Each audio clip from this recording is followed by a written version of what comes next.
वंदेहं श्रीगुरु श्रीयुता पदकमलं नमो विष्णुपादाय कृष्णप्रेष्ठाय भूतले श्रीमते भक्तिवेदांत स्वामी इति नामिने नमस्ते सारस्वतीदेवे गौरवाणी प्रचारिणे निर्विशेष शून्यवादी पाश्चात्यदेशतारिणे नमो महावदान्याय कृष्णप्रेमप्रदायते कृष्णाय कृष्णचैतन्य नाम्ने गौरत्रिषे नमः। तप्त कांचन गौरांगी श्रीराधे वृंदावनेश्वरी वृषभानुसुते देवी प्रणमामि हरिप्रिये। यत्कीर्तनं यत्स्मरणं यदीक्षणं यद्वन्दनं यच्छ्रवणं यदर्हणं लोकस्य सद्यो विधुनोति कल्मषं तस्मै सुभद्रश्रवसे नमो नमः। वाञ्छाकल्पतरुभ्यश्च कृपा सिन्धुभ्यैव च पतितानां पावनेभ्यो वैष्णवेभ्यो नमो नमः। यं प्रव्रजन्तमनुपेतमपेतकृत्यं द्वैपायनो विरहकातरया जुहाव पुत्रेति तन्मयतया तरवोऽभिनेदुस्तं सर्वभूतहृदयं मुनिमानतोऽस्मि। जय श्री कृष्ण चैतन्य प्रभु नित्यानंद श्री अद्वैत गदाधर शिवासादि गौर भक्तवृंद। हरे कृष्णा कृष्णा कृष्णा हरे हरे हरे राम राम राम हरे हरे। ओम नमो भगवते वासुदेवाय।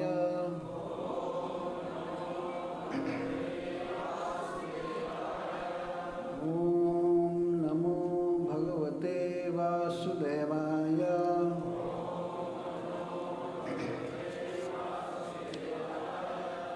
ओम नमो भगवते वासुदेवाय।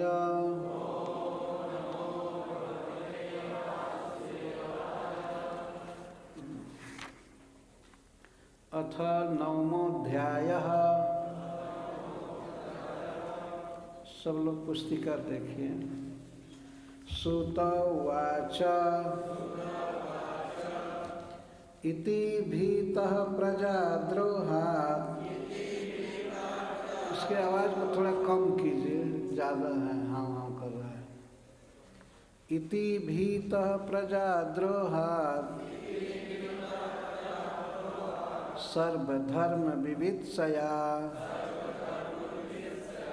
ततो विनशनं प्रागात् यत्र देवव्रतोपतत् तदा ते भ्रातरः सर्वे सदस्वैः स्वर्णभूषितैः अन्वगच्छन् रथैर्विप्रा व्यासधौम्यादयस्तथा भगवानपि विप्रर्षे रथेन स धनञ्जयः स तैर्व्यरोचत नृपः कुबेरैव गुह्यकैः दृष्ट्वा निपतितं भूमौ दिवश्च्युतमिवामरम् प्रणेमुः पाण्डवा भीष्मं सानुगा सह चक्रीड़ा।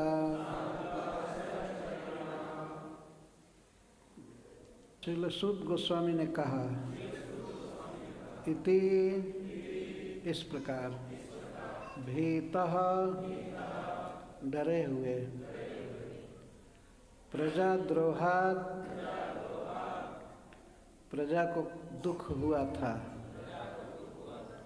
इस कुरुक्षेत्र में अनेक मनुष्यों की हत्या हुई थी। उनकी हत्या का कारण अपने को मानकर महाराज युधिष्ठिर बहुत डरे हुए थे। सर्वधर्म विविधया, सबके कर्तव्यों को जानने की इच्छा से अथवा राजा के द्वारा सीखने लायक सभी नियमों को, धर्मों को जानने की इच्छा से ततः तब विनाशनम कुरुक्षेत्र प्रागात् गए यत्र जहाँ देवव्रतः भीष्म पितामह अपतत बाण सज्जा पर पड़े हुए थे।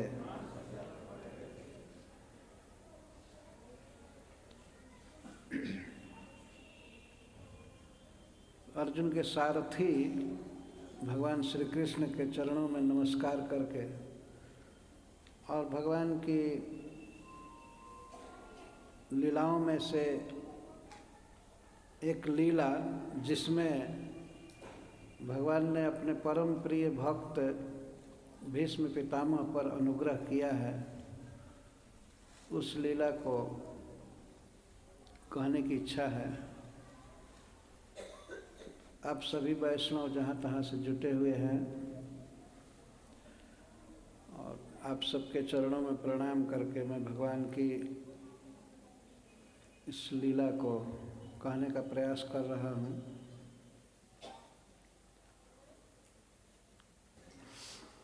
वास्तव में महारानी कुंती ने भगवान का गुण गाया, पर श्रील प्रभुपाद जी हम लोगों के लिए कहते थे कि teachings of queen Kunti, Kunti महारानी के उद्गारों में बहुत शिक्षाएं हैं मानव जाति को, जो शिक्षाएं कृष्ण प्रेम को वर्धित करती हैं। जिस परिवार में कुंती का विवाह हुआ था वह परिवार पूर्णतः श्री भीष्म पितामह से युक्त है, उनसे कनेक्टेड है। तो इस वर्ष श्रीमद् भागवतम के उसी प्रसंग के निरंतरता में यह प्रसंग है। 8वें अध्याय में कुंती महारानी की शिक्षा है और 9वें अध्याय में भगवान कृष्ण के प्रति भीष्म पितामह का उद्गार दिया गया है। जहाँ से कथा बंद हुई थी वहीं से मैं ये प्रसंग लिया जा रहा है। आपने सुना था कि कुंती महारानी की प्रार्थना सुनकर भगवान श्री कृष्ण रथ से उतर गए और द्वारका नहीं गए।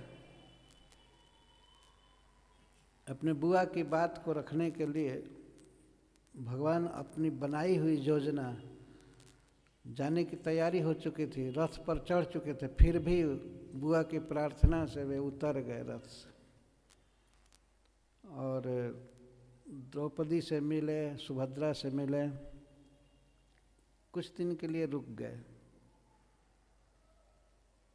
इधर क्या हो रहा था कि महाराज युधिष्ठिर निरंतर शोक में रह रहे थे, दुख रोते रहते थे। उनको संपूर्ण विश्व का साम्राज्य प्राप्त हुआ था, लेकिन फिर भी वो सुखी नहीं थे, बहुत रो रहे थे। उनको बहुत से ऋषि मुनि समझाने लगे। व्यासाद्य ऋश्वरे हाग्य कृष्णे नाद्भुत कर्मणा प्रबोधितो पितिहास नाबुध्यत सुचार्पिता। अनेक ऋषि मुनि समझा रहे थे, महाराज आपका कोई दोष नहीं है, यह युद्ध होने वाला था, इसे रोकने का बहुत प्रयास किया गया लेकिन रुका नहीं। इसमें आपका कोई दोष नहीं है, आपने किसी की हत्या नहीं की है। यह युद्ध होना था, दैव कराया है, आप चिंता मत कीजिए। लेकिन महाराज युधिष्ठिर कोई भी बात सुनते थे तो और उनका शोक बढ़ता था। नहीं, मैं हत्यारा हूँ, मैंने निर्दोष प्राणियों का वध कराया है इस महाभारत युद्ध में, मुझे नरकों से निस्तार नहीं मिलेगा, मैं बहुत बड़ा पापी हूँ। और यहाँ तक उन्होंने कहा कि मैं आत्महत्या करना चाहता हूँ, मैं जीना नहीं चाहता। युद्ध के पहले अर्जुन को शोक हुआ और युद्ध के बाद युधिष्ठिर को। युद्ध करने से पहले अर्जुन कहने लगे हम युद्ध नहीं करेंगे, ये बहुत बड़ा पाप है, स्वजनों का वध होगा, ये होगा। हम इस राज्य के लिए क्या युद्ध करेंगे, हमें स्वर्ग का राज्य मिले तब भी हम युद्ध नहीं करेंगे। तो भगवान रथ पर ही थे, वे समझाना चालू किए। अगहन कृष्ण एक अगहन शुक्ल एकादशी के दिन ये युद्ध चालू हुआ था और उसी दिन युद्ध के प्रारंभिक दिन में गीता का उपदेश किया भगवान ने, जिसे गीता जयंती कहते हैं। तो युद्ध के बिल्कुल प्रारंभ में अर्जुन को बहुत बड़ा शोक हुआ, तो उसका निवारण भगवान ने किया गीता का उपदेश करके। बहुत सुंदर उपदेश है। और युद्ध जब समाप्त हुआ तब युधिष्ठिर महाराज रोना चालू किए। तो उनका तो शोक कई दिन चला। व्यासाद्य ईश्वरे हाग्य, जो लोग ईश्वर की इच्छा को, भगवान कृष्ण के पर्पस को समझते हैं या अज्ञ नहीं समझते हैं, दोनों अर्थ हैं। तो वे ऋषि लोग समझा रहे थे महाराज को बारी बारी से। एक बार एक साधु कथा कह रहे थे कि ऋषि लोग भोजन कर कर के, नाश्ता कर कर के युधिष्ठिर महाराज को समझाना चालू करते थे। इतिहास सुना रहे थे, क्या क्या, जितना सुनाते थे हाय हाय करते रहते थे युधिष्ठिर। मैं बहुत बड़ा पापी हूँ, मैं ये हूँ, वो हूँ, ऐसा हूँ, ऐसा हूँ। तब भगवान कृष्ण समझाते थे कि भैया इस युद्ध में आपका कोई दोष नहीं है, ये होने वाला था, आपने तो युद्ध रोकने का प्रयास किया, हमको खुद आपने संधि दूत बना करके भेजा कि युद्ध न हो। लेकिन जो चीज़ होने वाला होता है उस पर किसी का बस नहीं चलता है, आप चिंता मत कीजिए, आप राजा बनिए और प्रजा का पालन कीजिए। तो महाराज युधिष्ठिर और विलाप करते थे। श्रील विश्वनाथ चक्रवर्ती ठाकुर लिखे हैं कि जब श्री कृष्ण संधि दूत बनकर गए थे तो कौरवों की सभा में दुर्योधन को समझा रहे थे कि तुम न्याय करो, पांडवों को आधा राज दे दो, ये करो, वो करो। लेकिन दुर्योधन के हृदय में रह करके उसको समझने नहीं दे रहे थे, इसलिए उनको अद्भुत कर्मणा कहा गया है। कृष्ण का अद्भुत कर्म है, भीतर परमात्मा रूप से वे समझने नहीं देते। मत्तः स्मृतिर्ज्ञानम अपोहनम च, और बाहर से संधि दूत बन करके अनेक पॉइंट बता रहे हैं कि ये ठीक है, सुलह कर लेना चाहिए, समझौता कर लेना चाहिए। पांडव जुए में राज हार गए थे, 12 वर्ष वनवास किए, 1 वर्ष अज्ञातवास किए, आप बात मान लो हमारी और पांडवों को राज दे दो। तो उधर दुर्योधन के हृदय में रह करके पांडवों का विरोध करवा रहे थे। कभी नहीं, सुई की नोक से जितनी जमीन छेदी जाएगी उतना जमीन भी नहीं दे सकता। और समझा रहे थे भगवान।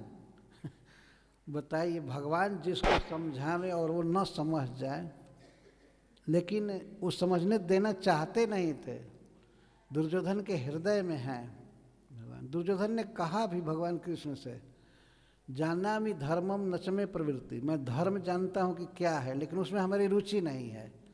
और जानामि अधर्मम नचमे निवृत्ति, और मैं ये जानता हूँ कि क्या पाप है, अधर्म है, लेकिन उससे हमारी निवृत्ति नहीं है। मैं उसको छोड़ नहीं पाता हूँ। क्यों? भगवान ने कहा तो कहा कोई भीतर हृदय में है वो हमको समझने नहीं दे रहा है। ऐसा स्पष्ट भगवान से बोला। कोई सबके हृदय में जो है वही हमारे हृदय में है और हमको समझने नहीं दे रहा है। और वास्तव में श्री कृष्ण समझने देना नहीं चाहते थे। तो ठीक है, युधिष्ठिर महाराज के प्रति भी वही विचार है। श्री कृष्ण समझा रहे थे, भगवान वेदव्यास समझा रहे थे और उनके गुरु महाराज, युधिष्ठिर के गुरु महाराज धौम्य मुनि समझा रहे थे और कितने कितने लोग बारी बारी से तांता लगा ही रहता था समझाने का। सेमिनार चलता था, शांति दिया जाए, इनको शांति दिया जाए, लेकिन उनको शांति नहीं मिलती। जब भगवान समझा रहे थे, ऋषि लोग समझा रहे थे, तो महाराज युधिष्ठिर एकाएक बोलना चालू किए।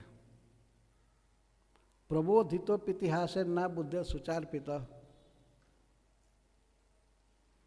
वो नहीं समझ रहे थे तो बोलना चालू किए।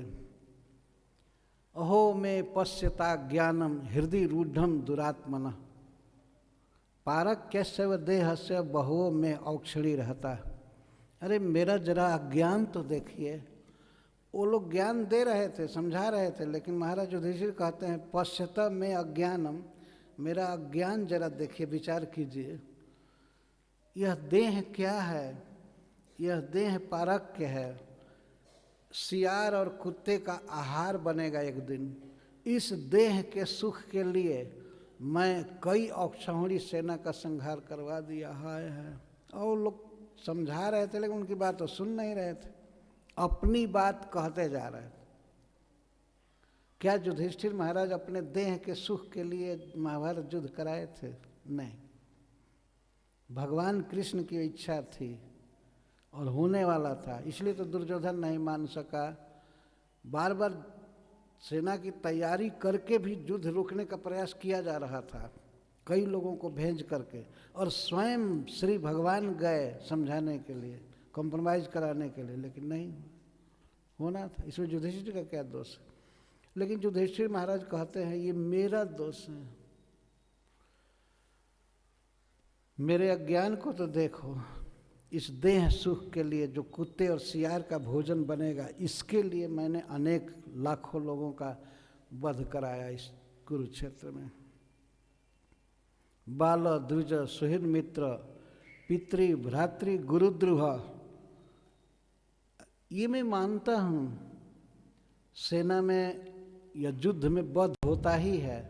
जब युद्ध होता है तो वध होगा ही, लेकिन हमने जिन लोगों का वध कराया वे बाल बच्चे थे। अनेक बच्चों की हत्या हुई इस कुरुक्षेत्र में, इस युद्ध में अनेक बच्चे मारे गए।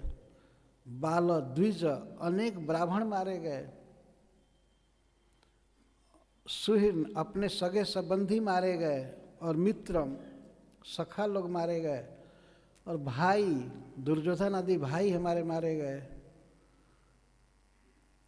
कर्ण भी उसमें उनका तात्पर्य बन रहा था कि भाई की हत्या हुई। कर्ण मेरा भाई था, दुर्योधन भी मेरा भाई था, ये सब भाई मारे गए।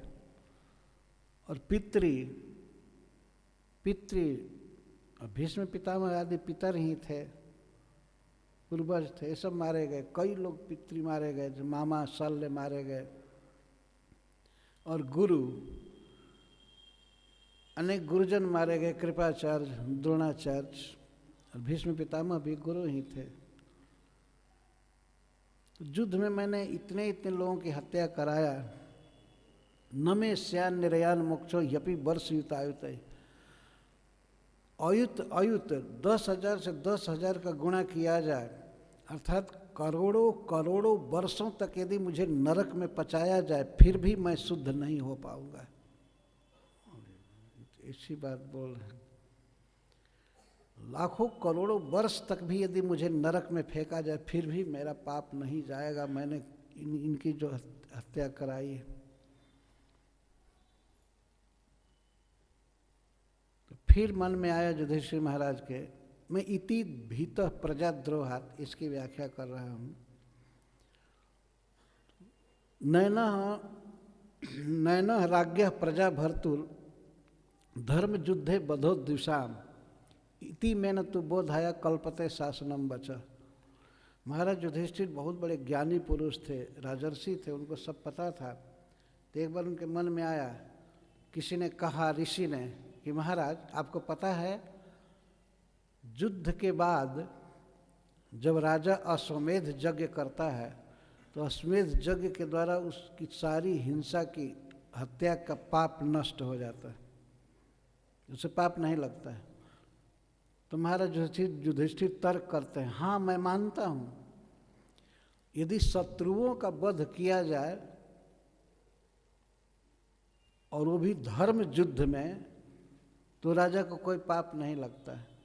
मैं मानता हूँ राजा प्रजा के पालन के लिए युद्ध किया विपक्ष से, और युद्ध में अनेक लोग मारे गए, तो ऐसे राजा को पाप नहीं लगता है।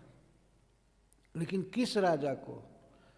प्रजा भर्तु, जो प्रजा का भरण करने वाला राजा है। लेकिन मैं राजा नहीं था, राजा दुर्योधन था और वो प्रजा का ठीक से पालन कर रहा था, लेकिन मैं राज्य का लोलुप, राज लेने के लिए मैं युद्ध किया, इसलिए मुझे ये पाप लगेगा ही। युद्ध के अनौचित्य को बार बार कह रहे थे और भगवान कृष्ण तथा ऋषि लोग कह रहे थे, नहीं ये उचित युद्ध हुआ है, आपको कोई पाप नहीं लगा, इसमें कोई पाप ही नहीं हुआ है। और ये कह रहे थे पाप हुआ है। प्रजा भर्तु शब्द कह करके कह रहे हैं कि प्रजा का भरण करने वाला राजा यदि धर्म युद्ध में शत्रुओं को मारता है, न्याय युद्ध में, तब राजा को पाप नहीं लगता है। लेकिन मैं राजा नहीं था, बल्कि मैं राज्य का लोलुप बन करके युद्ध किया हूँ। आखिर दुर्योधन ठीक से शासन कर ही रहा था, क्या जरूरत है युद्ध की? तो फिर भी वे लोग तो युद्ध किए, आज सामने आए, इसीलिए मारे गए। तो महाराज युधिष्ठिर कहते हैं, और सब बात मैं मान लेता हूँ, पुरुषों की जो हत्या हुई है सैनिकों की, उसको मैं थोड़े देर के लिए स्वीकार कर सकता हूँ कि ये ठीक हुआ है, हो सकता है, ऐसा माना जाएगा।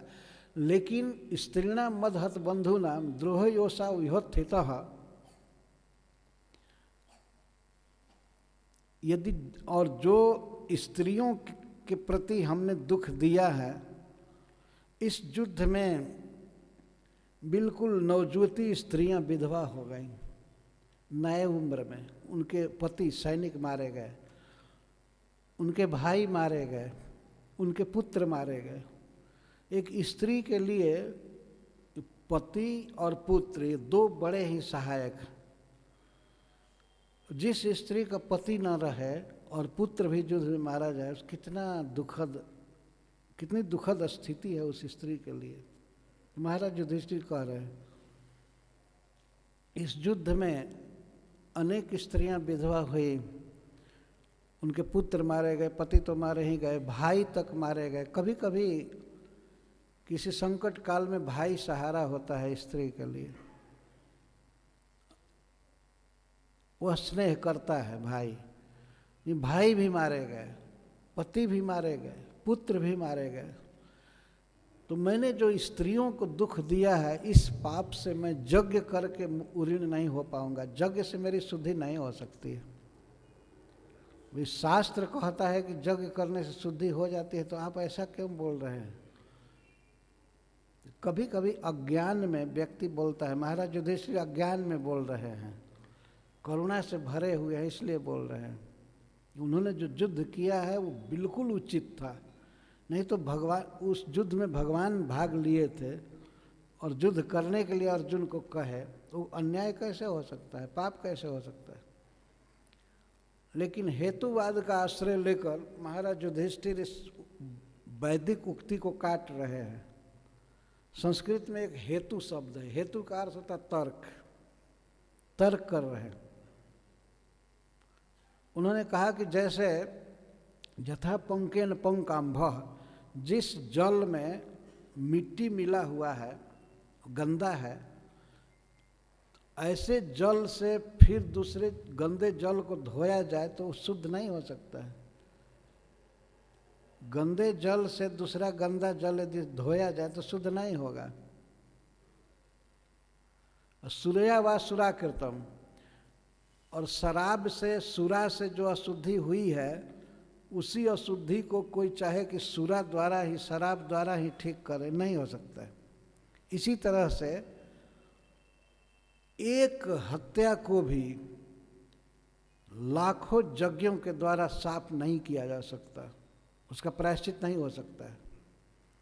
अश्वमेध यज्ञ में भी तो हत्या होती है। महाराज युधिष्ठिर तर्क दे रहे हैं, एक हत्या तथा एकाम भूत हत्या में एक हत्या का भी प्रायश्चित नहीं किया जा सकता है। ये तर्क है। तर्क है कि कोई प्रतिष्ठा नहीं है, तर्को अप्रतिष्ठा महाभारत में कहा गया। तर्क द्वारा कोई व्यक्ति किसी जायज व्यक्ति को भी हरा सकता है, गलत तर्क दे करके। जैसे एक तर्क है कि जब गाय का गोबर पवित्र है तो ब्राह्मण का गोबर क्यों नहीं पवित्र होगा, ये तर्क है। यदि कोई व्यक्ति सिद्ध करना चाहे कि मनुष्य तो उत्कृष्ट जानवर है, उत्कृष्ट प्राणी है, तो उसका मल क्यों नहीं पवित्र होगा, तो क्या करेगा, तो अशुद्ध घर को लिपने के लिए मनुष्य के मल का प्रयोग करेगा, तो घर कितना अशुद्ध हो जाएगा। इसको तर्क कहते हैं। और कोई सोचे कि शंख भी हड्डी है, किसी जीव की वो हड्डी है शंख, तो जब साधारण जीव की, जलचर जीव की हड्डी को लेकर के भगवान के आरती में बजाया जा सकता है, तो मनुष्य की खोपड़ी लेकर क्यों नहीं बजाया जा सकता। वो तो और पवित्र है, और उसमें भी पढ़े लिखे ब्राह्मण का, संस्कृत जानने वाले, वेद जानने वाले ब्राह्मण की खोपड़ी ला करके रख, तो वो पागल माना जाएगा ना। शास्त्र कहता है कि गाय का गोबर पवित्र है, शास्त्र कहता है कि शंख पवित्र है, तो शास्त्र जो कहता है उसको मानना चाहिए, अपना तर्क नहीं अड़ाना चाहिए। तो महाराज युधिष्ठिर यहाँ तर्क दे रहे हैं, यज्ञों के द्वारा एक भी हत्या का प्रायश्चित नहीं हो सकता है। तो अब क्या किया जाए, भगवान हार गए, वेदव्यास भगवान हार गए, सारे ऋषि हार गए समझाते समझाते। जिसको राज्य करना है, प्रजा का पालन करना है, सबको संभाल कर रखना है, वही हाय हाय कर रहा है, रो रहा है, आत्महत्या के लिए उद्यत है, तो बहुत भारी विषम स्थिति आ गई। भगवान चाहते थे कि युधिष्ठिर राजा बने, उनके राजा बनते ही सब ठीक हो जाएगा। उनके राज्य में एक भी दुराचारी नहीं था। जिन स्त्रियों के पति मारे गए थे, भाई मारे गए थे, पुत्र मारे गए थे, उनका ऐसा सुंदर युधिष्ठिर महाराज ने पालन किया जिसकी तुलना राम राज्य से की जाती। एक भी दुराचारी नहीं था, एक भी शराबी नहीं था, एक भी चोर नहीं था, व्यभिचारी नहीं था युधिष्ठिर के राज्य में। इतना सुंदर राज किया उन्होंने। लेकिन राज लेने के पहले इतना ये शोक कर रहे हैं, रो रहे हैं। तब होते होते भगवान कृष्ण ने पूछा, तो भैया कैसे आपका शोक जाएगा, आपका यह अविवेक कैसे जाएगा। महाराज युधिष्ठिर तो उसको अविवेक समझते ही नहीं थे।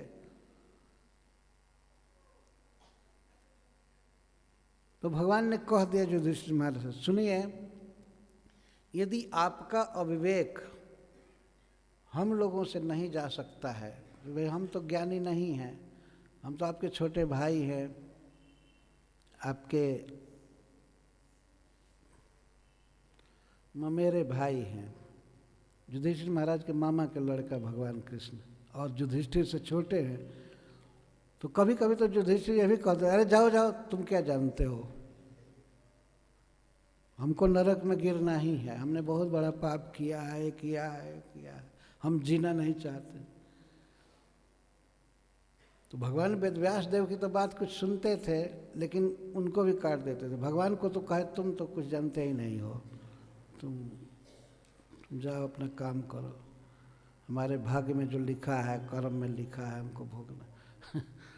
तो भगवान ने कह दिया एक बात। अच्छा, एक बात सुनिए महाराज,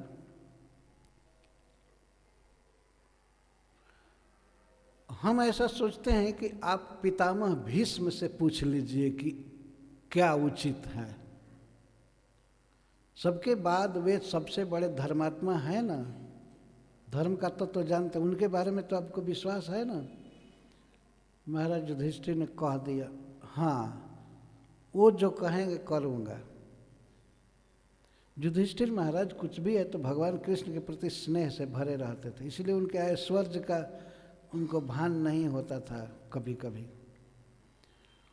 तो जब ये बात भगवान ने कहा कि पितामह भीष्म तो इस संसार में सबसे बड़े ज्ञानी हैं, धर्म धुरंधर हैं, अगर वो जो कहेंगे वो आप मान सकते हैं ना, तब महाराज युधिष्ठिर ने कहा कि हाँ उनकी बात मान सकता। लेकिन भगवान कृष्ण चाहते थे पहले से ही कि युधिष्ठिर भीष्म पितामह को अपना गुरु बनावे, ये उनकी इच्छा थी भगवान की। और ये भी चाहते थे कि युधिष्ठिर को राजधर्म की वे शिक्षा दे, सब प्रकार के धर्मों की वे शिक्षा दे। तो ये बात तय हो गई, ठीक है, युधिष्ठिर महाराज मान लिए। तो कहाँ चला जाए, तो भीष्म पितामह तो कुरुक्षेत्र में बाण सज्जा पर पड़े हुए थे। तो यह निश्चित हुआ कि युधिष्ठिर महाराज भीष्म पितामह के पास ज्ञान लेने के लिए जाएंगे। वो राजा थे, समाचार फैल चुका। तो महाराज युधिष्ठिर तैयार हो गए और उनके साथ भगवान कृष्ण, उनके भाई, उनके गुरु सभी लोग कुरुक्षेत्र में आए। तो यहाँ से एक कथा है, इति भीतः प्रजाद्रोहात् सर्वधर्म विवित्सया। जब निश्चित हो गया कि महाराज युधिष्ठिर भीष्म पितामह से प्रश्न करेंगे, ज्ञान लेंगे, सभी धर्मों को जानने की इच्छा से युधिष्ठिर महाराज विनशनम प्रागा, कुरुक्षेत्र को विनशनम कहा गया है। विनशनम का अर्थ होता है विनाश भूमि। कुरुक्षेत्र विनाश भूमि है, किसके लिए? अधर्म का विनाश करने के लिए। वास्तव में धर्म क्षेत्र है, लेकिन यहाँ जो विनशनम शब्द का प्रयोग किया गया है वह इस सेंस में कि यह पाप का, अधर्म का, अन्याय का ये विनाश करता है क्षेत्र। तो वहाँ गए जो अविद्या का विनाश करता है। कुरुक्षेत्र में भी कहाँ गए? जत्र देवव्रत अपतत, जहाँ पर देवव्रत गिरे हुए थे, बाण सज्जा पर पड़े हुए थे। युद्ध बंद हो गया था, भीष्म पितामह इसी युद्ध भूमि में अभी पड़े थे। भगवान कृष्ण चले गए युधिष्ठिर महाराज के साथ गंधारी को सांत्वना देने के लिए, और धृतराष्ट्र महाराज को जो हस्तिनापुर में रहते थे। पर उनको सांत्वना स्वयं युधिष्ठिर महाराज ने दिया। उस समय वो ठीक थे, सांत्वना देने के बाद रोने लगे थे। अब इनको सांत्वना देना पड़ा, पर नहीं लिए। तो भीष्म पितामह के पास आए। भीष्म पितामह सब मिलाकर 58 दिन बाण सज्जा पर थे, 58 डेज, इतने दीर्घ काल तक। तो जब युधिष्ठिर महाराज कुरुक्षेत्र चले, तदा ते भ्रातरः सर्वे सदस्वैः स्वर्णभूषितैः अन्वगच्छन् रथैर्विप्रा व्यासधौम्यादयस्तथा। तो उस समय युधिष्ठिर महाराज के सभी भाई भीमसेन, अर्जुन, नकुल, सहदेव ये सब चले, और इसके साथ व्यासदेव और धौम्य ऋषि आदि भी चले। सब लोग चले। ये लोग जानते थे कि जब राजा युधिष्ठिर प्रश्न करेंगे भीष्म पितामह से तो बहुत बड़ा ज्ञान मिलेगा। वहाँ भीष्म पितामह 12 महाभागवतों में से एक महाभागवत हैं। परम भक्त हैं, परम ज्ञानी हैं। तो इनका प्रवचन सुनने के लिए भगवान वेदव्यास देव आए, धौम में ऋषि आए और भी लोग आए। मुख्य रूप से सूत गोस्वामी संबोधित कर रहे हैं, हे विप्रा, हे शौनकादि ब्राह्मणों। महाराज युधिष्ठिर के सभी भाई चले। कैसे चले? सदस्वई रथई, सब रथ पर चढ़ करके चले। राजा थे ही सब लोग, तो रथ पर चढ़े। जिन रथों में बहुत ही सुंदर सुशील घोड़े जुटे हुए थे, सदस्वई रथई, सत अश्वय, जिन रथों में बहुत सुंदर सुशील घोड़े जुटे थे, उन रथों पर चढ़ करके वे चले। और व्यास धौम्या दयस तथा, और बड़े बड़े ज्ञानी ब्राह्मण भी चले भीष्म पितामह का प्रवचन सुनने के लिए, जिनमें व्यास और धौम्य मुख्य हैं। इसके बाद सूत गोस्वामी कहते हैं, भगवान अपि विप्र से रथेन स धनंजयः स तैर्व्यरोचत नृपः कुबेर इव गुह्यकैः। युधिष्ठिर महाराज और उनके भाइयों के साथ साथ भगवान अपि, श्री भगवान कृष्ण भी चले, कुरुक्षेत्र चले हस्तिनापुर से। रथेन स धनंजय, धनंजय के साथ रथ पर चढ़कर चले। भीष्म पितामह को ये सारथी स्वरूप बहुत अच्छा लगता था, इसीलिए भगवान स्वयं ही रथ हाँकते हुए चले, सारथी के रूप में ही रथ चला करके चले। हस्तिनापुर से वे रथ हाँक करके आ रहे थे। तो कुछ भक्त ऐसा कहते हैं कि नहीं, अर्जुन के साथ वे बैठे थे, कोई दूसरा रथ चला रहा था। नहीं, श्री कृष्ण ही रथ चला रहे थे और धनंजय रथी के रूप में मूल आसन पर बैठे थे। इसी रूप में भीष्म पितामह को दर्शन भी देना चाहते थे। तो भगवान अपि, भगवान भी चले युधिष्ठिर महाराज के साथ। हे विप्र से, हे ब्राह्मण श्रेष्ठ शौनक जी, ये संबोधन है। बीच बीच में सूत गोस्वामी नैमिषारण्य के ऋषियों को संबोधित करते हैं, कभी बहुवचन में और कभी केवल शौनक जी के लिए। तो ऊपर विप्राह कहे, हे ब्राह्मणों, और इसमें संबोधन कर रहे हैं हे विप्र से, हे विप्र ऋषि श्री शौनक जी। भगवान भी चले। तो इन सब के साथ, अपने भाइयों के साथ घिरे हुए महाराज युधिष्ठिर ऐसे सुंदर लग रहे थे जैसे कुबेर जी यक्षों के द्वारा घिरे हुए अच्छे लगते। इसमें महाराज युधिष्ठिर के ऐश्वर्य और सुंदरता का वर्णन है।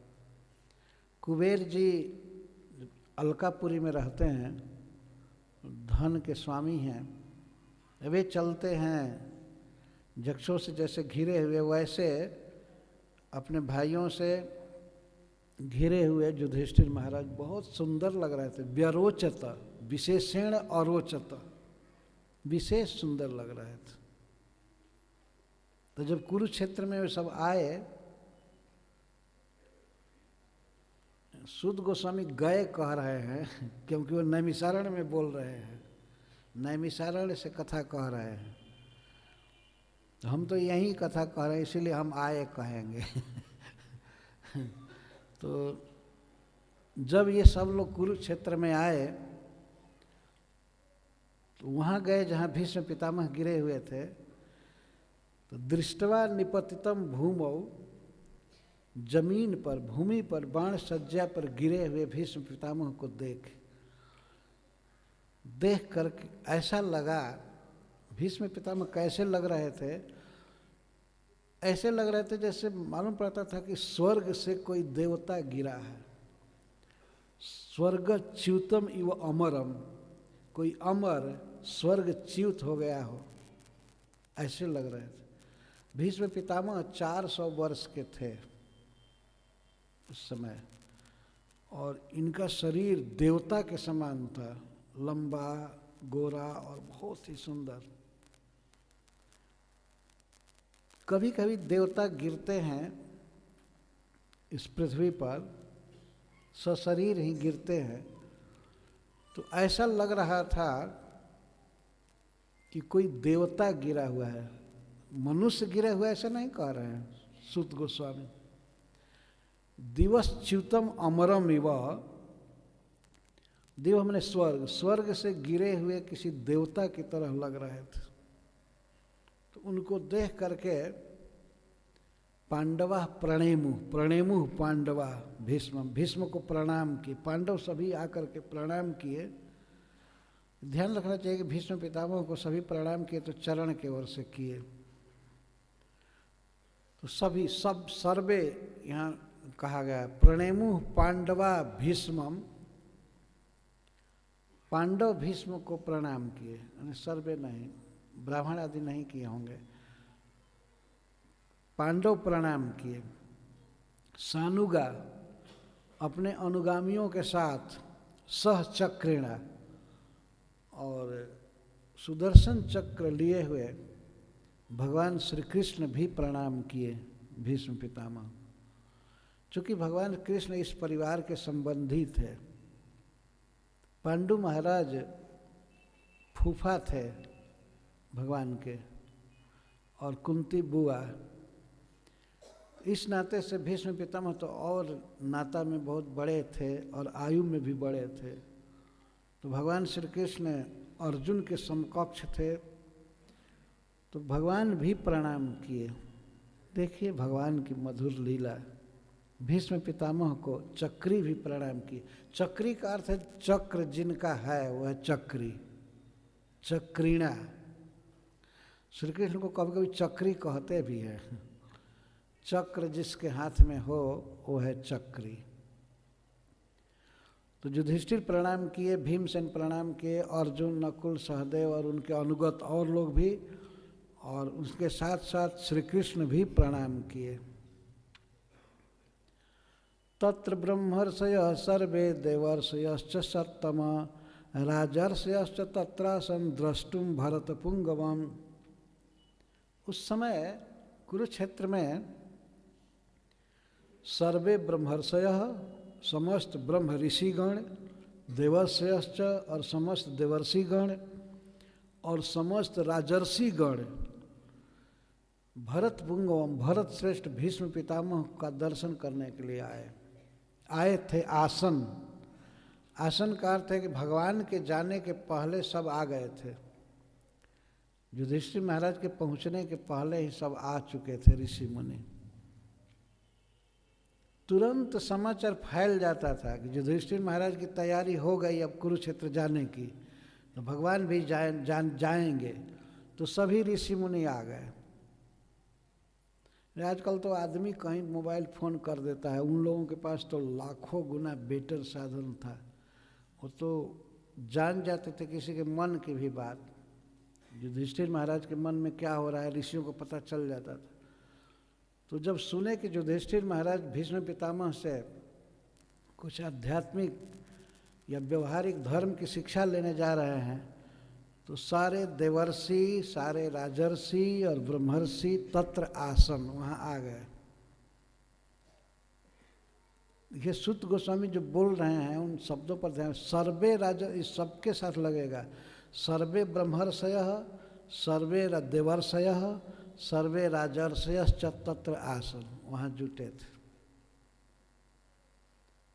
इस भीष्म पितामह के मुख से प्रवचन सुनने के लिए जुटे हुए, दृष्ट उनका दर्शन करने के लिए। किस तरह से कोई व्यक्ति भगवान के धाम जाएगा, किस चेतना में और क्या बात बोल करके, इसको देखना चाहते थे। उनको विश्वास था कि जब उनके देह त्याग के समय भगवान साथ में रहेंगे तो भीष्म पितामह सीधे भगवान के धाम जाएंगे, वैकुंठ जाएंगे। इसको वो देखना चाहते थे। तो सारे ऋषि मुनि आदि राजर्षि गण भी सब आ गए। कौन कौन आए थे उनका नाम, कुछ का नाम बता रहे हैं सूत गोस्वामी। पर्वतो नारदो धौम्यो भगवान बादरायणः बृहदस्वो भरद्वाजो सशिष्यो रेणुकासुतः वसिष्ठ इंद्र प्रमद स्त्रितो घृत समदोषितः कक्षिवान गौतमोत्रिश्च कौशिकोत्थ सुदर्शन अन्ये च मुनयः सुत परावर ब्रह्मरातादयो मलः शिष्यैरुपेता आजग्मुः कश्यपांगिरसादयः। कौन कौन ऋषि मुनि सब जुटे हुए हैं, उनमें कुछ प्रधान के नाम गिना रहे हैं। पर्वतः, पर्वत मुनि। ये पर्वत मुनि गंधर्वों में जन्म लिए हैं। जैसे श्री नारद जी गंधर्वों के साथ रहते हैं, तो श्री नारद जी के साथ ही प्रायः पर्वत मुनि रहते हैं। कई अवसर पर ऐसे महाभारत में और पुराणों में लिखा हुआ है कि श्री नारद जी पर्वत मुनि के साथ आए। राजसूय सभा में भी पर्वत मुनि थे।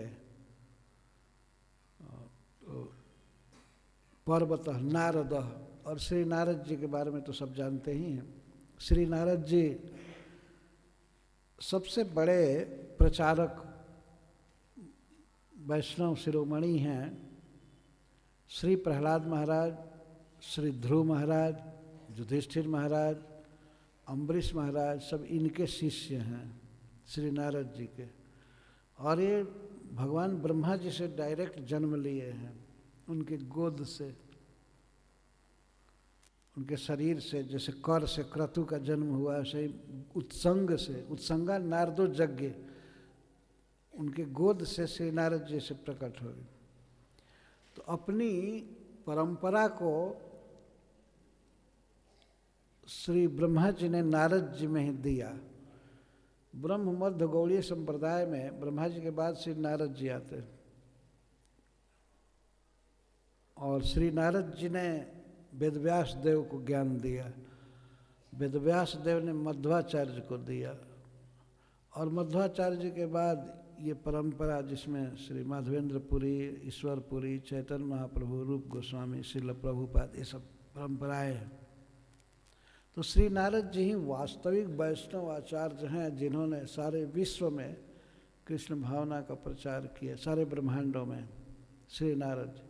तो ये श्री नारद जी आए, और धौम में, ये धौम में पांडवों के खास पुरोहित हैं। और महाराज युधिष्ठिर का साथ इन्होंने वनवास में भी दिया था। वन में जब गए थे युधिष्ठिर महाराज, उस समय भी गुरु साथ साथ रहते थे। कई अवसर पर इनका बहुत बड़ा उबार किए धौम में। और भगवान बादरायण, भगवान वेदव्यास देव बादरायण, इनके बारे में सब वैष्णवों को पता है कि भगवान वेदव्यास देव पराशर मुनि के पुत्र हैं, और सत्यवती से इनका जन्म हुआ। जितना भी इतिहास पुराण है, इसकी रचना भगवान वेदव्यास देव किए हैं। भगवान के वाङ्मय अवतार माने जाते हैं। पांडवों के परिवार से इनका बहुत घनिष्ठ संबंध है। यहाँ तक कि अपनी भाभियों से इन्होंने पुत्र उत्पन्न किया, माँ की आज्ञा से। धृतराष्ट्र, पांडु और विदुर, ये सब इनके ही पुत्र हैं, बिल्कुल धर्म के अनुसार। भगवान वेदव्यास देव महाराज भीष्म पितामह का प्रवचन सुनने के लिए आए। बृहदस्व भी एक महान ऋषि थे, भरद्वाज और भरद्वाज। इनका आश्रम आज भी है प्रयागराज में, इलाहाबाद में।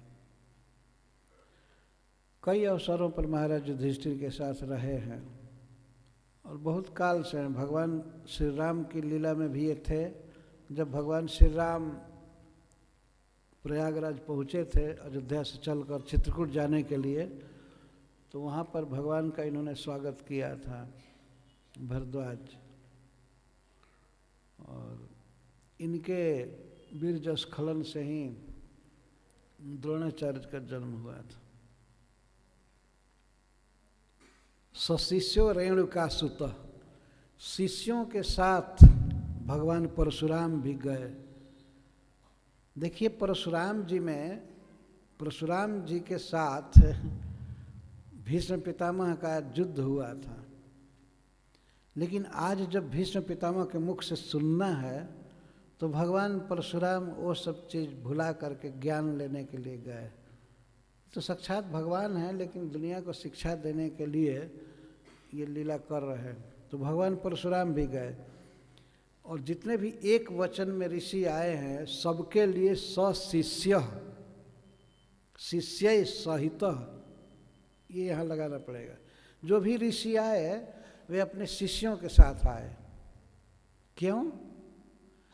क्योंकि यह बहुत आवश्यक है कि एक महान भक्त ज्ञानी के मुख से भगवान की बातें सुनी जाए। भगवान के बारे में अनुभव बताएंगे भीष्म पितामह, इसको सुनने के लिए सब ऋषि मुनि आए और अपने शिष्यों के साथ आए। ये नहीं कह दे शिष्य को तुम यहीं रहो देखो और हम जरा सुनाते हैं कथा, नहीं, सब चले। गुरु का कर्तव्य है कि शिष्यों को लेकर के जाए ऐसे अवसर पर। शिष्यों का सबसे बड़ा हित यही है कि उनको भगवान की कथा सुनने का अवसर दिया जाए। तो जितने भी ऋषि मुनि आए सब अपने अपने शिष्यों को लेकर के गए। 2 बार इस शब्द का प्रयोग हुआ है। तो रेणुका सुतः, रेणुका के पुत्र जमदग्नि से भगवान परशुराम का जन्म हुआ था, रेणुका से। एक बार हस्तिनापुर में युद्ध भी हुआ था दोनों से, एक तो भगवान के अवतार और एक भगवान के परम भक्त भीष्म पितामह। ऐसा हुआ कि श्री परशुराम जी ने अम्बा के वचन से प्रभावित होकर के कह दिया भीष्म को कि तुम इससे शादी करो, तुमसे विवाह करो, क्योंकि इसका हाथ पकड़े थे तुम काशी में। तो उन्होंने नकार दिया। भीष्म पिता ने कहा नहीं, मैं विवाह नहीं कर सकता, मैं तो व्रत लिया हूँ, प्रतिज्ञा किया हूँ। तो भगवान परशुराम कहते हैं प्रतिज्ञा करने से क्या होगा, मैं तुम्हारा गुरु हूँ, तुमको धनुर्वेद की शिक्षा दिया हूँ, तुम मेरी बात मानो और विवाह करो। भीष्म पितामह ने नकार दिया, नहीं। तो भगवान परशुराम कहे तब युद्ध करना पड़ेगा। दोनों में घमासान युद्ध हुआ और निर्विशेष, कोई हार जीत नहीं रहा था। अंत में श्री नारद जी ने आकर के युद्ध रोक दिया। क्या है आप लोग फालतू लड़ रहे हैं, छोड़िए। तो उनकी बात मान करके भगवान परशुराम जी और भीष्म पितामह लड़ना बंद कर दिया। लेकिन आज जब जीवन के अंतिम समय में अपने अनुभव पुंज को खोल करके रखना है, भगवान परशुराम जानते हैं कि कृष्ण के परम भक्त हैं, कृष्ण के बारे में बोलेंगे तो पहले का कोई भी बैर विरोध भाव या दुर्व्यवहार भूल करके आए उनकी कथा सुनने के लिए। भगवान के अवतार परशुराम जी और एक मनुष्य के मुख से कथा सुनने के लिए आए हुए भगवान की बातें, इतना महत्व है इसका। और इनके लिए स्पेशल सुध गोस्वामी कहते हैं सशिष्यो रेणुका सुत। ऐसे सबके साथ सशिष्य लगेगा, लेकिन इनके लिए तो इमीडिएट रेणुका पुत्र परशुराम शिष्यों के साथ। वशिष्ठ मुनि ये बहुत दीर्घजीवी हैं, भगवान श्री राम की लीला में भी रहे हैं और भगवान कृष्ण की लीला में भी। महाराज युधिष्ठिर के यज्ञ में ये रहे थे, राजसूय यज्ञ में। और अर्जुन का जब जन्मोत्सव मनाया जा रहा था वन में, तो वशिष्ठ मुनि थे वहाँ। भगवान परशुराम से भी पहले रघुवंश के पुरोहित हैं, सूर्य वंश के, बहुत काल से। ये भी आए भीष्म पितामह का संग करने के लिए। इंद्र प्रमद ये भी एक श्रेष्ठ ऋषि है। त्रित ये गौतम ऋषि के पुत्र हैं। गौतम मुनि के 3 पुत्र हुए, तो एक का नाम था एकत, दूसरे का द्वित और एक का त्रित। ये 3 पुत्र हुए। तो उसमें त्रित ये बहुत महान ऋषि हुए थे, ये भी आए। और गृत समदह गृत समद, असित, इनका नाम भगवत गीता में आया हुआ है ऋषि का। असितो देवलो व्यास, ते असित भी आए। कक्षीवान गौतम, गौतम मुनि अहिल्या के पति, ये भी बहुत प्रसिद्ध हैं। अत्रिश्च और अत्रि जो साक्षात ब्रह्मा जी के पुत्र हैं और जिनकी पत्नी अनुसुईया माता जी हैं, भगवान इनके पुत्र बने। ऐसे महान अत्रि मुनि भी आए। कौशिक, कौशिक नाम के राजा आए या ब्रह्मर्षि। सुदर्शन, सुदर्शन नाम के ऋषि मुनि। अन्य च मुनयो ब्रह्मन ब्रह्मराता दयोमला, हे ब्रह्मन, हे शौनक जी, अन्य भी बहुत से आए, अन्य मुनि, ब्रह्मराता दय, सुखदेव आदि। सुखदेव गोस्वामी भी भीष्म पितामह के मुख से प्रवचन सुनने के लिए गए। बाद में ये महाराज परीक्षित को भागवत सुनाएंगे। ब्रह्मरात, सुखदेव गोस्वामी को ब्रह्मरात कहते हैं। भगवान ने इनकी रक्षा किया था। जब गर्भ से प्रकट नहीं हो रहे थे तो भगवान ने कहा कि मैं आपकी रक्षा करूंगा, आप माया के प्रभाव में नहीं आ पाएंगे, आप बाहर आइए माँ के गर्भ से। तो उस समय सुखदेव गोस्वामी का नाम पड़ा ब्रह्मरात। ब्रह्म मतलब भगवान श्री कृष्ण और रात माने दान देना, दिया गया पिताजी को, यह रक्षा किए। तो सुखदेव गोस्वामी भी आए। शिष्य रूपेता आजमु कश्यपांगी रसादय।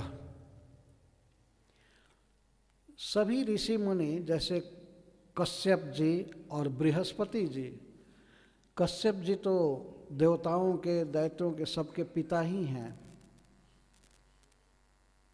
कश्यप जी का विवाह दक्ष प्रजापति की 13 पुत्रियों से हुआ था, जिसमें माता दीति, अदिति और कई हैं, सुरसा, इला, काष्ठा, दनु, अनेक स्त्रियां।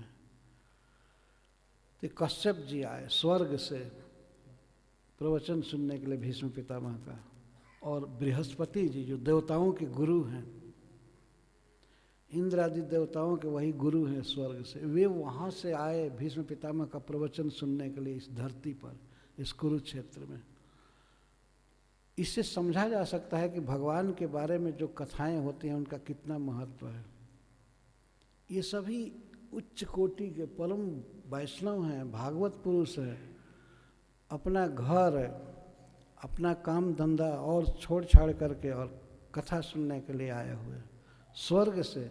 इसमें से प्रायः जितने लोग हैं प्रायः सब स्वर्ग से हैं, कोई कोई इस पृथ्वी से है।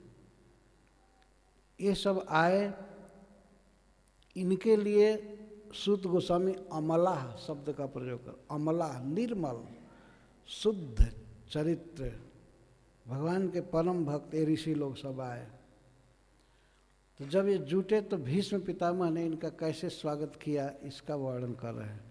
तान समेतान महाभागान उपलभ्य वसुत्तमः पूजयामास धर्मज्ञो देश काल विभागवित्। भीष्म पितामह इस बात को पूरा पूरा जानते थे कि किस देश में, स्थान में और किस समय, किस परिस्थिति में किसका कैसे स्वागत किया जाता है। ये धर्मज्ञ है। तो अपने पास आए हुए सभी ऋषि मुनियों का उन्होंने स्वागत किया। प्रश्न हो सकता है, अरे क्या स्वागत करेंगे, बाण सज्जा पर पड़े हैं, न चल सकते हैं न खड़ा हो सकते हैं, फिर स्वागत क्या करेंगे इन हजारों हजारों ऋषियों का। तो सूत गोस्वामी कहते हैं देश काल विभागविद, वे धर्मज्ञ थे।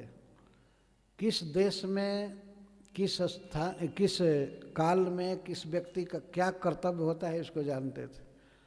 उस समय ऋषि मुनियों को आँख से देखना और मुख से नमः शब्द कह देना इतना ही काफ़ी था। देश काल के अनुसार यही स्वागत। मान लीजिए गुरु वशिष्ठ जी आए हैं तो उनको श्री वशिष्ठाय नमः ऐसे कहना भीष्म पितामह का यही स्वागत। और वो समय नहीं था कि उठ करके और प्लेट में लावें कुछ खाने के लिए और पानी लावें या उनको आसन दें बैठावें, नहीं। इसको कहते देश काल विभाग। उस देश में, उस युद्ध भूमि में और उस स्थिति में, उस काल में वो नहीं कर सकते थे। उस स्वयं ही उनके शरीर में बाण धंसे हुए थे, उठने की शक्ति नहीं थी, वे दर्द से व्याकुल थे। कैसे वे सबको उठ उठ करके स्वागत करते। परंतु जब समय उचित नहीं है और स्थान भी नहीं है, अपना घर नहीं है कि वहाँ फ्रिज खोल करके कुछ निकाले दे दिए, युद्ध का मैदान है, वहाँ कुछ है नहीं एक पैसा भी, और न तो उठने की शक्ति है, फिर भी स्वागत किया जा सकता है देश काल के अनुसार। आने वाले ऋषियों को, राजर्षियों को वे आँख से देखते थे और वचन बोलते थे प्रणाम, कुछ आप कैसे हैं, बैठिए, बहुत अच्छा हुआ आप आए, आपका दर्शन हुआ। इतना ही कहने से वे ऋषि संतुष्ट हो जाते थे।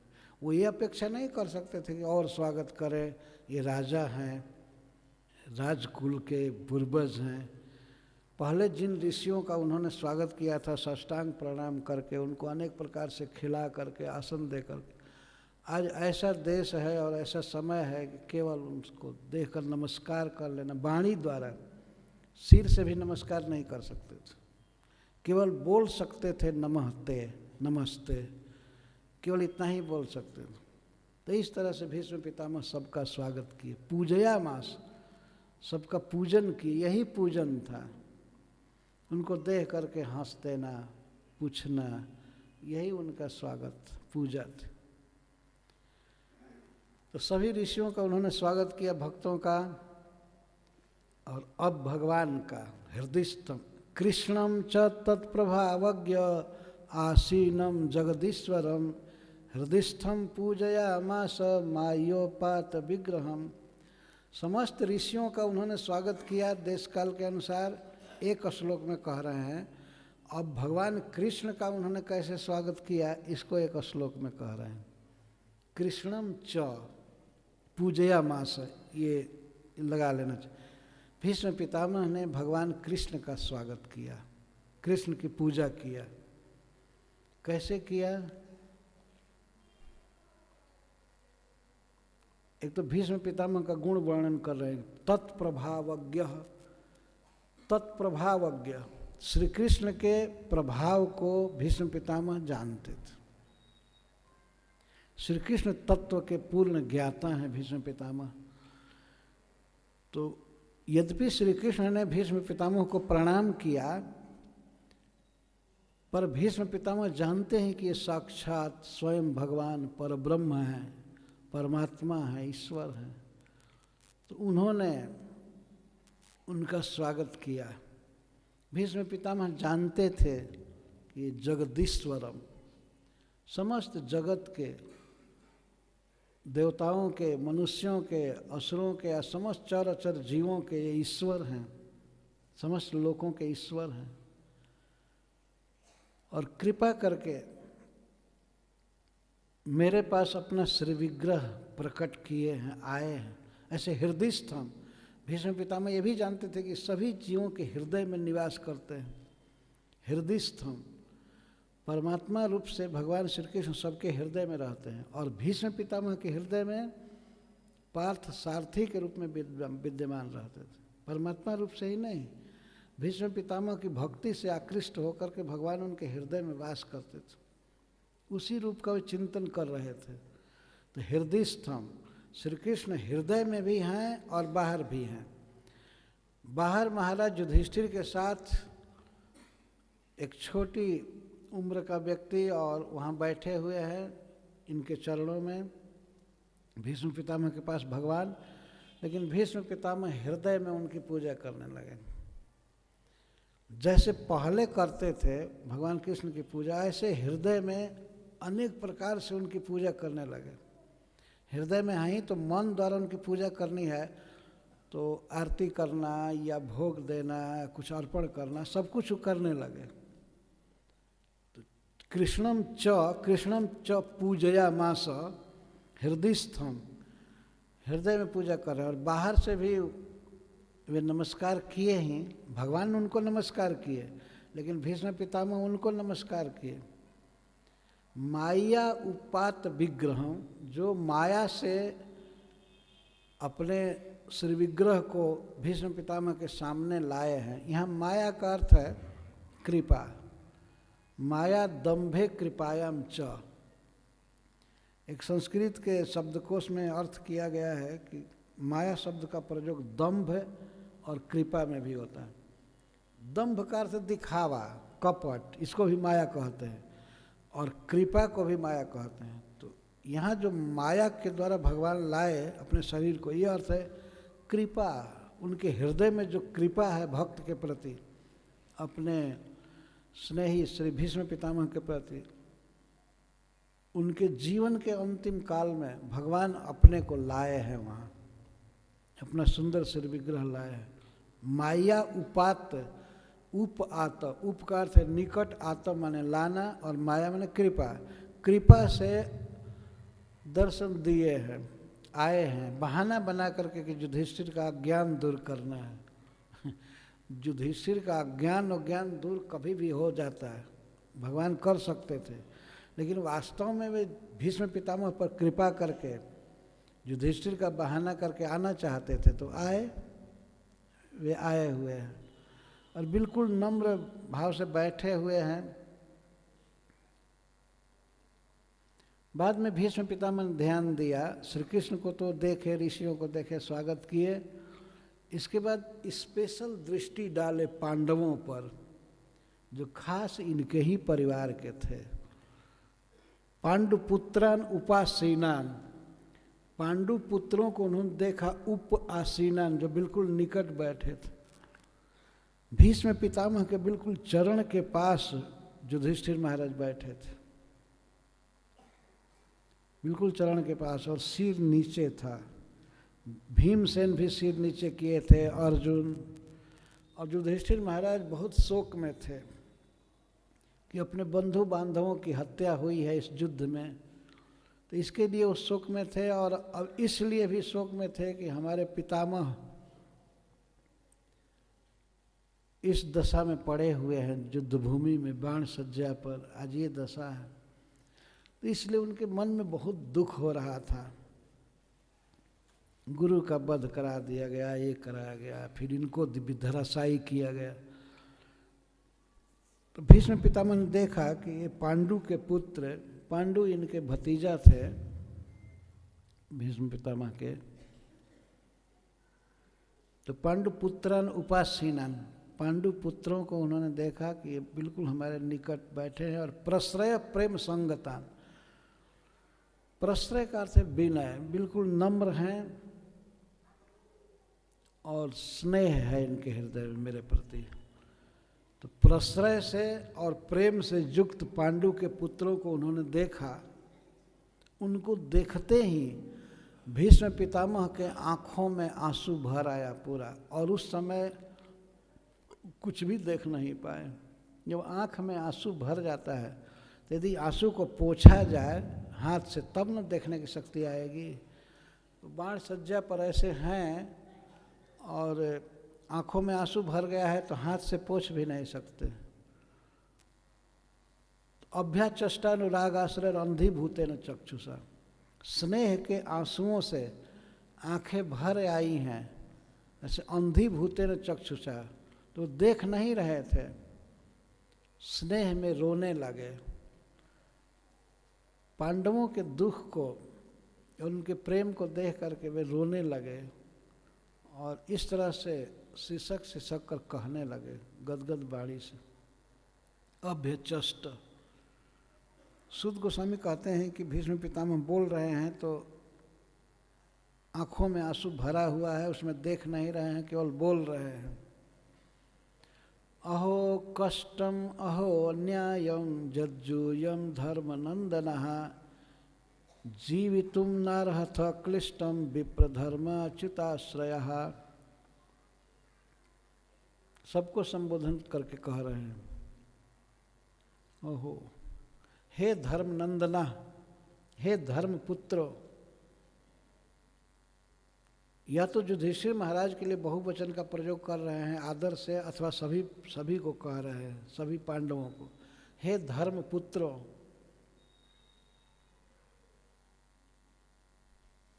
तुम्हें बहुत कष्ट हुआ, तुम्हें बहुत दुख हुआ है। युद्ध के पहले भी दुख हुआ, वनवास आदि का कष्ट तुम लोग भोगे, लक्षा भवन की आग और क्या क्या, राज्य गया, धन गया, पत्नी दाव पर रखी गई द्रौपदी, उसका अपमान हुआ। युद्ध के पहले भी और युद्ध के बाद भी तुम लोग दुख में ही रह गए। भीष्म पितामह पूर्ण अभिज्ञ व्यक्ति थे, जानते थे युधिष्ठिर के चेहरे को देख कर कितना दुख में है बेचारा, वो तो जीना नहीं चाहते थे। तो भीष्म पितामह कह रहे हैं कि बहुत दुख की बात है, तुम लोगों के जीवन में बहुत दुख हुआ, कष्ट हुआ, तुम्हारे साथ अन्याय हुआ है, बहुत बड़ा अन्याय। अहो कष्टम अहो अन्यायम,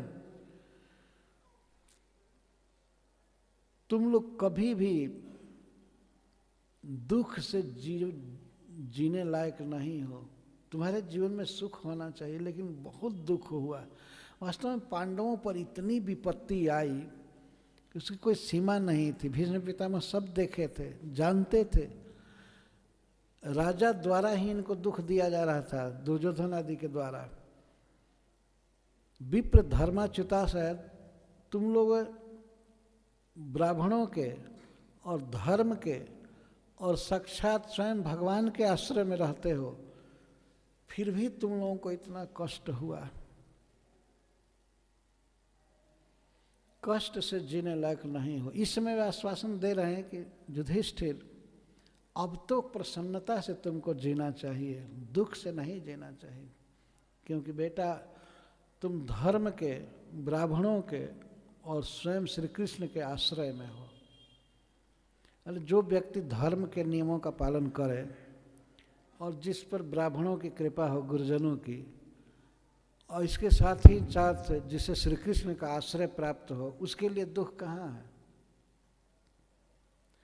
लेकिन इस तरह से धर्म, ब्राह्मण और भगवान सबके आश्रय में रहते हुए भी तुम लोगों को इतना कष्ट हुआ, बहुत बड़ा अन्याय हुआ है, बहुत दुख की बात। लेकिन युधिष्ठिर, तुम चिंता मत करो।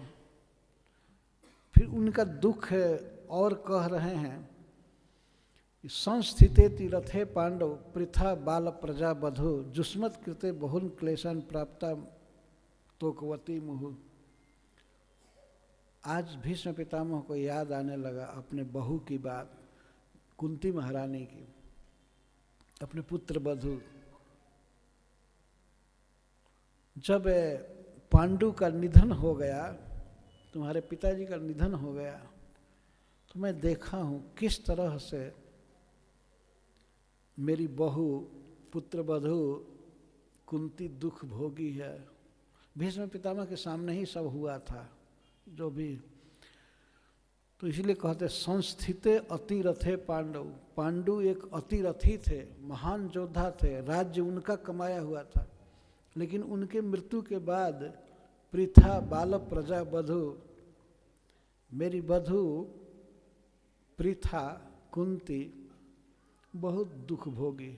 जिस समय पांडु का निधन हुआ था उस समय पांडु अभी युवक ही थे बिल्कुल। तो कुंती को विधवापना का दुख बिल्कुल अर्ली एज में देखना पड़ा। और उस समय पिताजी, उस समय उसके पति मरे थे पांडु महाराज, जबकि पांचों लड़के बिल्कुल अभी छोटे छोटे थे। बालव प्रजा, कुंती का विशेषण, जिसकी प्रजा, जिसके पुत्र बहुत छोटे छोटे थे। उस दशा में अगर छोटे छोटे पुत्र थे, उसके बाद भी जो अपना खास राज परिवार था वही उन पांचों की हत्या करने पर लगा हुआ था। चाहे भीमसेन को विष दे करके या लक्षा भवन में आग लगा करके या उनका राज छीनकर, जैसे तैसे सब नष्ट हो जाए। तो एक तो बेचारी अपने पति का विरह सह रही थी और 5-5 पुत्र थे, बिल्कुल अबोध थे, कोई रक्षक नहीं था। अगर मान लीजिए किसी का पिता न रहे, ए हरि बोल, वो पीछे के लड़कों को सावधान कीजिए, वो बात कर रहे हैं। तो जिस स्त्री का पति न हो तो कम से कम अपना परिवार सहारा होता है, लेकिन कुंती के लिए तो वो भी नहीं था। कुंती के खास परिवार के लोग ही बहुत बाधा दे रहे थे, जीवन में बाधा दे रहे थे। राज छीन लेना और क्या क्या करना, भूंज देना, जलाने की कोशिश करना। लक्षा भवन इसीलिए बनाया गया था कि उसमें पांडवों को जला दिया जाए, राख कर दिया जाए।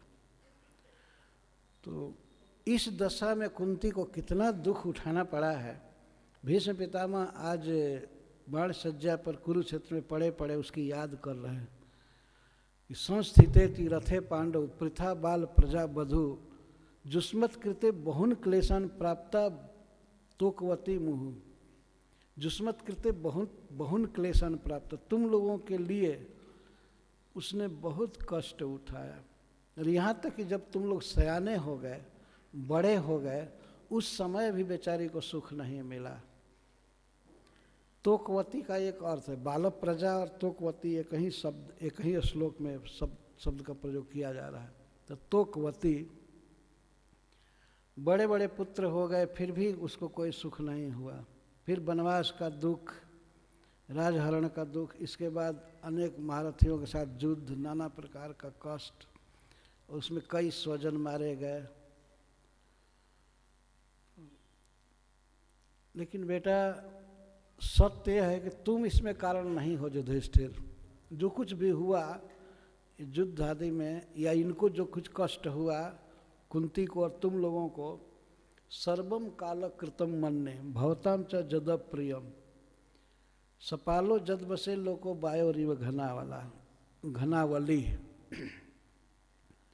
युधिष्ठिर, जो कुछ भी हुआ तुम्हारे जीवन में, तुम्हारे भाइयों के या तुम्हारे माँ के जीवन में जो भी कष्ट आया, सर्वम काल कृतम मन्ने, मैं काल के द्वारा किया हुआ सब मानता हूँ, समय ने किया है बेटा, इसमें तुम्हारा कोई दोष नहीं है। ऐसा नहीं है कि तुम लोग पापी थे, बुरा कर्म किए थे इसलिए तुम लोगों को दुख हुआ, नहीं नहीं, तुम्हारे कर्म से तुम लोगों को दुख नहीं हुआ है, ये काल ने उपस्थित किया दुख। सर्वम काल कृतम मन्ने। भीष्म पितामह युधिष्ठिर महाराज को सांत्वना दे रहे हैं कि पहले की बात कह करके और अब युद्ध के बाद की भी कहेंगे, ये जो युद्ध हुआ ये तुम्हारा किया हुआ नहीं है, काल ने किया है, इसलिए तुम्हारा दोष नहीं है। और पहले बेटा तुम लोगों को जो इतना कष्ट हुआ, जीवन भर कष्ट ही कष्ट रहा, विपत्तियां रहीं, ये तुम्हारे कर्म का फल नहीं है, ये काल के द्वारा किया हुआ है, इस समय ने किया। काल बहुत बलवान है। काल के अधीन किस तरह से सारे प्राणी हैं, सारा जगत है, दृष्टांत दे रहे, जैसे वायु के अधीन बादलों का समूह रहता है, घनावली, वैसे सभी प्राणी काल के अधीन हैं। आकाश में बादल रहेंगे कि नहीं रहेंगे, ये बादल की इच्छा पर निर्भर नहीं है। ऐसा नहीं है कि बादल जब चाहे छाया रहेगा या हट जाएगा, वो वायु के अधीन है। हवा का झोंका उसको इधर से उधर तितर बितर कर देता है। वायु रिव घनावली, घन अवली, मेघ समूह जैसे वायु के अधीन है, ऐसे ही सभी प्राणी काल के अधीन हैं। कौन कब जन्म लेगा, किसको क्या मिलेगा, क्या विपत्ति आएगी, क्या सुख मिलेगा, सब काल के अधीन है। काल ही मनुष्य के शरीर को वृद्ध बना देता है, क्षीण बना देता है ना। समय बीतते बीतते ये सब परिवर्तन हो जाते हैं। तो जो कुछ भी हुआ है अप्रिय, भवताम च जदा प्रियम, तुम लोगों का जो भी अप्रिय हुआ है, विपत्ति आई है, दुख आया है, सब काल ने किया है बेटा, तुम लोग का इसमें कोई दोष नहीं। पांडवों के जीवन में जो विपत्तियां आई तो ऐसा नहीं मान लेना चाहिए कि उनके कर्म का फल है, नहीं नहीं। भीष्म पितामह उसको नकार रहे हैं। सर्वम काल कृतम मन्ने अहम मन्ने, मैं मानता हूँ, मैं जानता हूँ कि ये सब काल के द्वारा किया हुआ है, इसमें तुम्हारा कोई दोष नहीं है। काल ही वास्तव में किसी को कहीं किसी परिवार में जन्म देता है और काल ही एक दिन परिवार से विलग कर देता है, काल ही किसी के मृत्यु का कारण बनता है। और खास करके पांडवों के विषय में जो अप्रिय हुआ है, विपत्तियां हुई हैं, वो उनके कर्म का फल नहीं है। यदि कर्म का फल रहता तो तुम लोगों जैसा उज्जवल कर्म किसका है? क्यों तुम्हारे कर्म से दुख होगा? जत्र धर्म सुतो राजा गदा पाणिर्बिरकोदरः कृष्णोस्त्री गांडीवम चापम सुहृत कृष्णस्ततो विपद। अरे देखो, जहाँ पर धर्मपुत्र युधिष्ठिर राजा हों तो राजा के गुण से ही प्रजा सुखी रहती है। तो तुम लोगों का समाज ऐसा है कि जत्र धर्म सुतो राजा, जहाँ धर्मपुत्र युधिष्ठिर राजा हैं और गदा पाणिर वृकोदर और भीम जैसे बलवान व्यक्ति हाथ में गदा लिए हुए हों और कृष्णो अस्त्री और अर्जुन जैसा अस्त्र जानने वाला व्यक्ति हो और शस्त्रों में भी गांडीव नामक धनुष जहाँ पर है। अच्छा, चारों की बात छोड़िए, सुहित कृष्ण ततो विपद, और जहाँ हित करने वाले अपना सुहृद साक्षात भगवान हैं, वहाँ भी विपत्ति हो सकती है। तो सुहित कृष्ण ततो विपद कि पुण्य बल है। ये सब जगह बात है ना कि सब जगह प्रचलित है कि कोई पुण्यात्मा व्यक्ति को सुख ही सुख होता है। तो पांडवों के पास तो पुण्य बल है, पूर्ण पुण्य बल। महाराज युधिष्ठिर पुण्य के, धर्म के मूर्तिमान स्वरूप थे।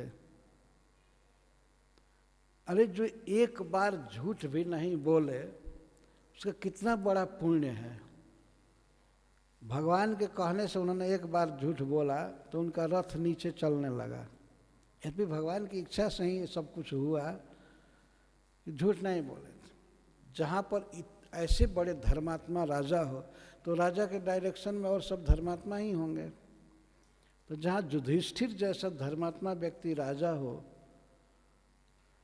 जत्र धर्म सुतो राजा और गदा पाणिर वृकोदर और शरीर बल भीम जैसे। भीम का शरीर है ये बिल्कुल वज्रसार जैसा था। वज्रसार कहते हैं लोहा का अगर और सार बनाया जाए, बहुत सार बनाया जाए तो इतना कठोर उनका शरीर था। जिस दिन जन्म हुआ भीमसेन का, माता कुंती उनको लेकर के गोद में नदी में जा रही थी तो एक बाघ निकला और कुंती पर झपटा खाने के लिए। वो डर गई और डरने से वो बच्चा एक पत्थर पर, चट्टान पर गिर पड़ा हाथ से छूट करके, तो चट्टान चूर्ण चूर्ण हो गया। इसे समझ सकते हैं कि भीमसेन का शरीर क्या था। अभी आज का जन्मा हुआ बच्चा और पत्थर पर गिरा तो पत्थर चूर्ण हो गया। ये महाभारत में लिखा हुआ है। वो शरीर था, शरीर बल पूरा भीमसेन के पास था। तो जिसके पास शरीर बल है और दूसरा है शस्त्र बल, गांडीव जैसा शस्त्र जिसके पास है, और शस्त्र कुशलता भी है, अर्जुन जैसे फुर्ती, इनको सव्यसाची कहते थे। सभी लोग दाहिने हाथ से बाण चलाते हैं, अर्जुन बाएं हाथ से भी बाण चलाते थे, तो सव्यसाची कहते हैं। पूरे महाभारत युद्ध में 18 दिन अर्जुन को केवल एक दिन पसीना हुआ, बस। अर्जुन पर एक बाण भी नहीं लगा, जबकि सारे महारथियों के निशाना अर्जुन थे, सबके, लेकिन रक्षक भगवान थे। तो सबके बाण आते थे लेकिन उनका कुछ भी नहीं होता था, सबके बाण निरस्त हो जाते थे। ऐसे वे अस्त्र विद्या में कुशल हैं। ऐसा व्यक्ति युधिष्ठिर महाराज के साथ है। और भीमसेन है, गांडीव धनुष है, और अर्जुन जैसे धनुष विद्या जानने वाले। और सर्वेश्वर श्री भगवान जहाँ सुहृद हैं, पड़े हुए हैं कि पांडवों का हित हो, इनको दुख न हो, इनको सुख मिले, योजना बनाना सब प्रकार का, तो विपत्ति। और फिर भी वहाँ विपत्ति देखी जा रही है। जहाँ कृष्ण हैं, अर्जुन हैं, अच्छा केवल 2 ही हो तब भी काफ़ी है। संजय कहते हैं जत्र जोगेश्वर कृष्णो जत्र पार्थो धनुर्धर तत्र श्री विजयो भूतिर ध्रुवा नीतिर्मतिर्म। जहाँ श्री कृष्ण है और जहाँ अर्जुन है गांडीव धनुषधारी, वहीं श्री है, विजय है, धर्म है, सब कुछ वही है। तो उन्होंने धृतराष्ट्र एक प्रकार से कह दिया कि आपके सभी बेटा मारे जाएंगे, विजय तो अर्जुन की होगी। गीता सुना रहे हैं संजय धृतराष्ट्र को। धृतराष्ट्र ने पूछा था ना शुरू में, धर्म क्षेत्रे कुल क्षेत्रे संवेता युद्धसभा मामका पांडवाश्चैव किम कुर्वत संजय। संजय से प्रश्न किए थे। संजय गीता सुनाने के बाद भीष्म धृतराष्ट्र महाराज को, धृतराष्ट्र महाराज भी पूरा गीता सुने हैं। तो अंत में संजय कहते हैं कि जत्र जोगेश्वर कृष्णो जत्र पार्थो धनुर्धर, जत्र कृष्णो जोगेश्वर जत्र पार्थो धनुर्धर तत्र श्री विजयो भूति। महाराज उसी पक्ष की विजय है। आपके बेटा बेकार खड़े हैं, आप अभी फोन करके रोक दीजिए युद्ध। ये हस्तिनापुर में बात हो रही थी। भगवान ने दिव्य दृष्टि दिया था, इनको देना चाहता था, वेदव्यास देव देना चाहते थे लेकिन नहीं लिए। वे कह दिए हमारे सचिव को दे दीजिए, संजय को। तो संजय को दिव्य दृष्टि प्राप्त थी, वो देख लिए कि सब मारे जाएंगे। ये श्लोक इसी आशय से बोल रहे थे कि महाराज युधिष्ठिर अभी भी खबर भेज करके युद्ध रोक दे। इनका अधिकार था, रोक सकते थे, और जो सत्य थी बात वो बोल रहे थे। तो जहाँ जोगेश्वर श्री कृष्ण हैं और सुहृद के रूप में हैं, परम हितैषी के रूप में, रात दिन इसी चक्कर में रहते हैं कि पांडवों का हित होना चाहिए, पांडवों का हित हो, उनको दुख ना हो, और फिर भी विपत्ति। कोई ऐसा चीज नहीं देखता है जिसके चलते आप लोगों को कारण माना जाए कि आपका पाप है, आपको दुख है। नहीं, काल किया है।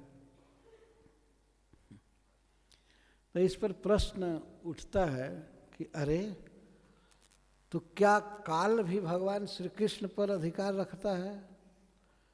एक जगह तो आप कह रहे हैं कि श्री कृष्ण सुहृद हैं, पांडवों का हित करने पर पड़े रहते हैं, पर काल होने नहीं दे रहा है। तो इसका मतलब कि काल श्री कृष्ण की इच्छा का भी अतिक्रमण कर रहा है, श्री कृष्ण को दबा रहा है।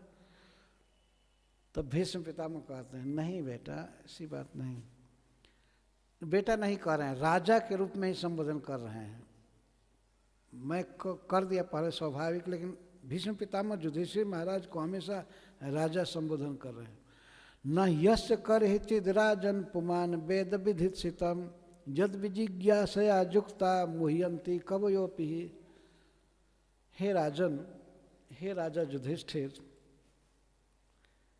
अस्य श्री कृष्णस्य विचिकित्सितम, श्री कृष्ण की योजना को, इनके अभिप्राय को, कब कौन काम करना चाहते हैं और क्यों करना चाहते हैं, उसका क्या उद्देश्य है, इसको कोई नहीं जान सकता।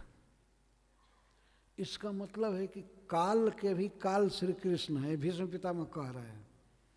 ऐसा नहीं समझना चाहिए कि कृष्ण की इच्छा के विपरीत काल पांडवों को दुखी कर रहा है। ये श्री कृष्ण की इच्छा है कि इनको ये सब दृश्य दिखाया जाए, इन पर विपत्ति डाला जाए। ये श्री कृष्ण ही डाले हुए हैं, ये कहने का आशय। तो हे राजन, अस्य विधित्सितम, श्री कृष्ण कब क्या करना चाहते हैं और उस क्रिया में, उनके कर्म में क्या उद्देश्य है, इसको कोई भी व्यक्ति नहीं जानता है। कर ही चित, किसी भी स्थान में कोई व्यक्ति नहीं है, किसी भी टाइम में कोई भी व्यक्ति नहीं जानता है कि कृष्ण किस अभिप्राय से कौन कर्म कर रहे हैं, नहीं जानता। अच्छा ठीक है, न जाने, लेकिन जानने की चेष्टा तो करनी चाहिए ना। श्री कृष्ण का हार्द क्या है, पांडवों को दुख दिया जा रहा है, पांडवों पर विपत्ति आती रही, कुंती विधवा हो गई और भी अनेक प्रकार की जो संकट आए पांडवों पर, ये आया श्री कृष्ण की इच्छा से।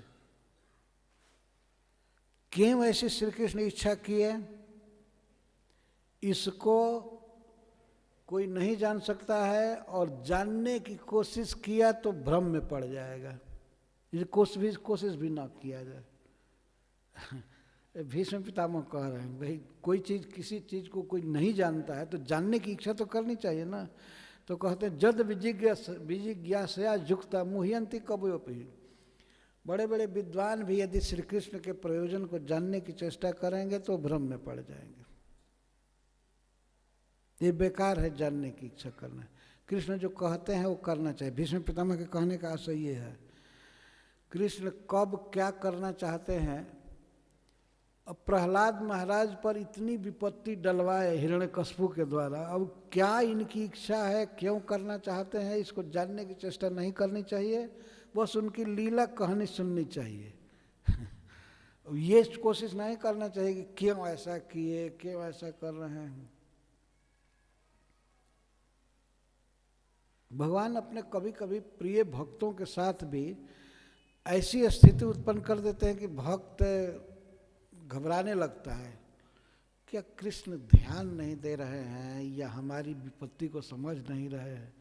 नहीं, वही डाल रहे हैं और कुछ सोच करके डाल रहे हैं। उस भक्त के वे हितैषी हैं, सुहृद हैं, वो नहीं समझ रहा है, लेकिन वो जानते हैं। कभी कभी ऐसा होता है, जैसे बच्चे के शरीर में अगर कोई फोड़ा हो जाता है तो माँ उसे डॉक्टर के पास ले जाती है, उसका शल्य चिकित्सा ऑपरेशन कराती है। बच्चा बहुत रोता है, घबराता है, क्योंकि उसका मवाद निकालना है घाव का। बच्चा इतना उसको विश्वास रहता है कि माँ मेरा सुहृद है, यही अपने गोद में रखती है, खिलाती है, पिलाती है, सहलाती है, तो माँ इतना कठोर थोड़े हो जाएगी। लेकिन फिर भी उस समय बच्चा रोता है, और कभी कभी तो यहाँ तक कह देता है तुम मेरी माँ नहीं हो, हाय हाय ये नहीं चाहिए, नहीं चाहिए। लेकिन वो बच्चे के रोने पीटने की परवाह नहीं करती है माँ। बच्चे का हित करना उसका ध्येय होता है, वो करके ही शांति का अनुभव करती है। इसी तरह से श्री कृष्ण पांडवों के विषय में तो स्पेशल बात है, लेकिन और सामान्य भक्तों के विषय में उनकी ये दृष्टि है कि भक्त को कभी कभी वो दुख में डालते हैं, कभी कभी धन भी हर लेते हैं, और कभी कभी अपार धन देते भी हैं और आवश्यकता देखते हैं तो कभी लेते भी हैं। पर सामान्य पब्लिक के लिए इस रहस्य को जानना कठिन है कि क्यों ऐसा करते हैं। कभी कभी तो हम लोगों से भी लोग प्रश्न कर देते हैं, ये पांडव तो कृष्ण भगवान के इतने बड़े भक्त थे और उन पर विपत्ति ही आती रही, विपत्ति ही आती रही, तो कृष्ण क्यों ऐसा करते हैं। खास भीष्म पितामह कह रहे हैं कोई नहीं जानता है, और जानने की चेष्टा किया तो और बेकार भ्रम में पड़ जाएगा। इसलिए राजन श्री कृष्ण जो कहते हैं वो कीजिए आप। तो श्री कृष्ण तो कह रहे थे कि आप राज्य कीजिए, चिंता मत कीजिए, शोक छोड़िए, यही कहने का आशय है भीष्म पितामह का। इनकी आज्ञा का पालन कीजिए। उसी को उपसंहार करते हुए कहते हैं, तस्मादिदं दैवतंत्रं व्यवस्य भरतर्षभ तस्यानुविहितो नाथा नाथ पाहि प्रजा प्रभो। तस्मात्, इसलिए जब आप लोगों का सुख दुख सब कुछ श्री कृष्ण की इच्छा के अधीन है, दैव के अधीन है, तो ऐसा विचार करके हे नाथ, हे हमारे कुल परंपरागत स्वामी, युधिष्ठिर महाराज को कुल परंपरा का स्वामी कह रहे हैं। ये राजा वर्तमान में बने हुए, परंपरा से आप राजा हैं, और प्रजा इस समय अनाथ हो गई है, अराजकता छाई हुई, कोई राजा नहीं है, आप राजा है। भीष्म पितामह अपनी पूर्ण अनुमति दे रहे हैं युधिष्ठिर महाराज को राजा बनने के लिए, इसलिए नाथ कह रहे हैं, हे नाथ, ये प्रजा अनाथ हो गई है, इस समय इसका पालन करने वाला, देख रेख करने वाला कोई नहीं है, और आप प्रभु हैं, आप समर्थ हैं, प्रभु, आप समर्थ हैं सबका पालन करने में, तो आप प्रजा का पालन कीजिए। तस्य अनुविहितः सन, इन श्री कृष्ण के आज्ञा के अधीन रह करके, इनका अनुगामी बन करके आप राजा बनिए और प्रजा का पालन कीजिए। हे भरतर्षभ, ये भरत वंश की जो परंपरा है महाराज दुष्यंत से आ रही है, तो ये भरत वंश की परंपरा का उच्छेद मत कीजिए। आप उस वंश में परंपरा से आप राजा हैं, तो आप इस राजपद को संभालिए, प्रजा का पालन कीजिए। आप स्वयं रोएंगे तो ये ठीक नहीं है, आप स्वयं दुखी रहे। आपका काम है प्रजा का पालन करना, तो इसलिए आप कृष्ण के आज्ञा के अधीन रह करके आप प्रजा का पालन कीजिए। ये भीष्म पितामह का आदेश हुआ। तो जो कुछ भी पांडवों के जीवन में हुआ है, ये कृष्ण की इच्छा से हुआ है, इसमें पांडवों का कोई दोष नहीं है। ये फ्रैंकली इस बात को कहना समझाने के लिए, और ये सत्य है वास्तव में। तो ये काल के भी काल हैं, काल इनकी इच्छा है। वास्तव में श्री कृष्ण की जो इच्छा है, संकल्प शक्ति है, उसी को काल कहते हैं। काल कोई अलग चीज नहीं है।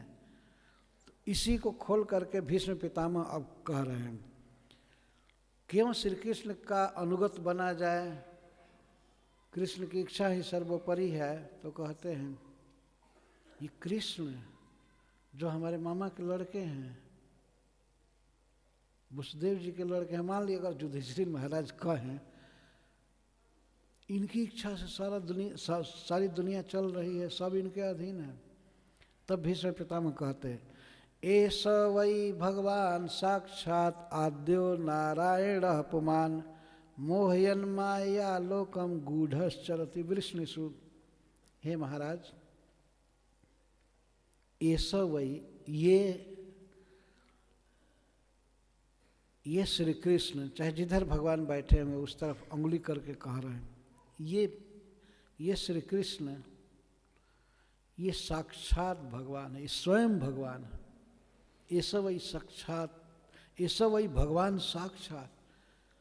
ये भगवान ही नहीं, स्वयं भगवान है श्री कृष्ण। और आद्य, यही आदि पुरुष हैं, महत सृष्टा, कारणोदक साई यही है। यही इस विश्व की सृष्टि करते हैं, प्रकृति में क्षोभ पैदा करके। यही आदि पुरुष हैं, और यही स्वयं परव्योमाधिपति वैकुंठपति नारायण भी यही हैं। जिनको तुम अपने मामा का लड़का समझते हो, ये साधारण नहीं है, ये साक्षात भगवान हैं। ये कारणोदक साई पुरुष हैं, विश्व की सृष्टि करने वाले, और यही साक्षात नारायण हैं।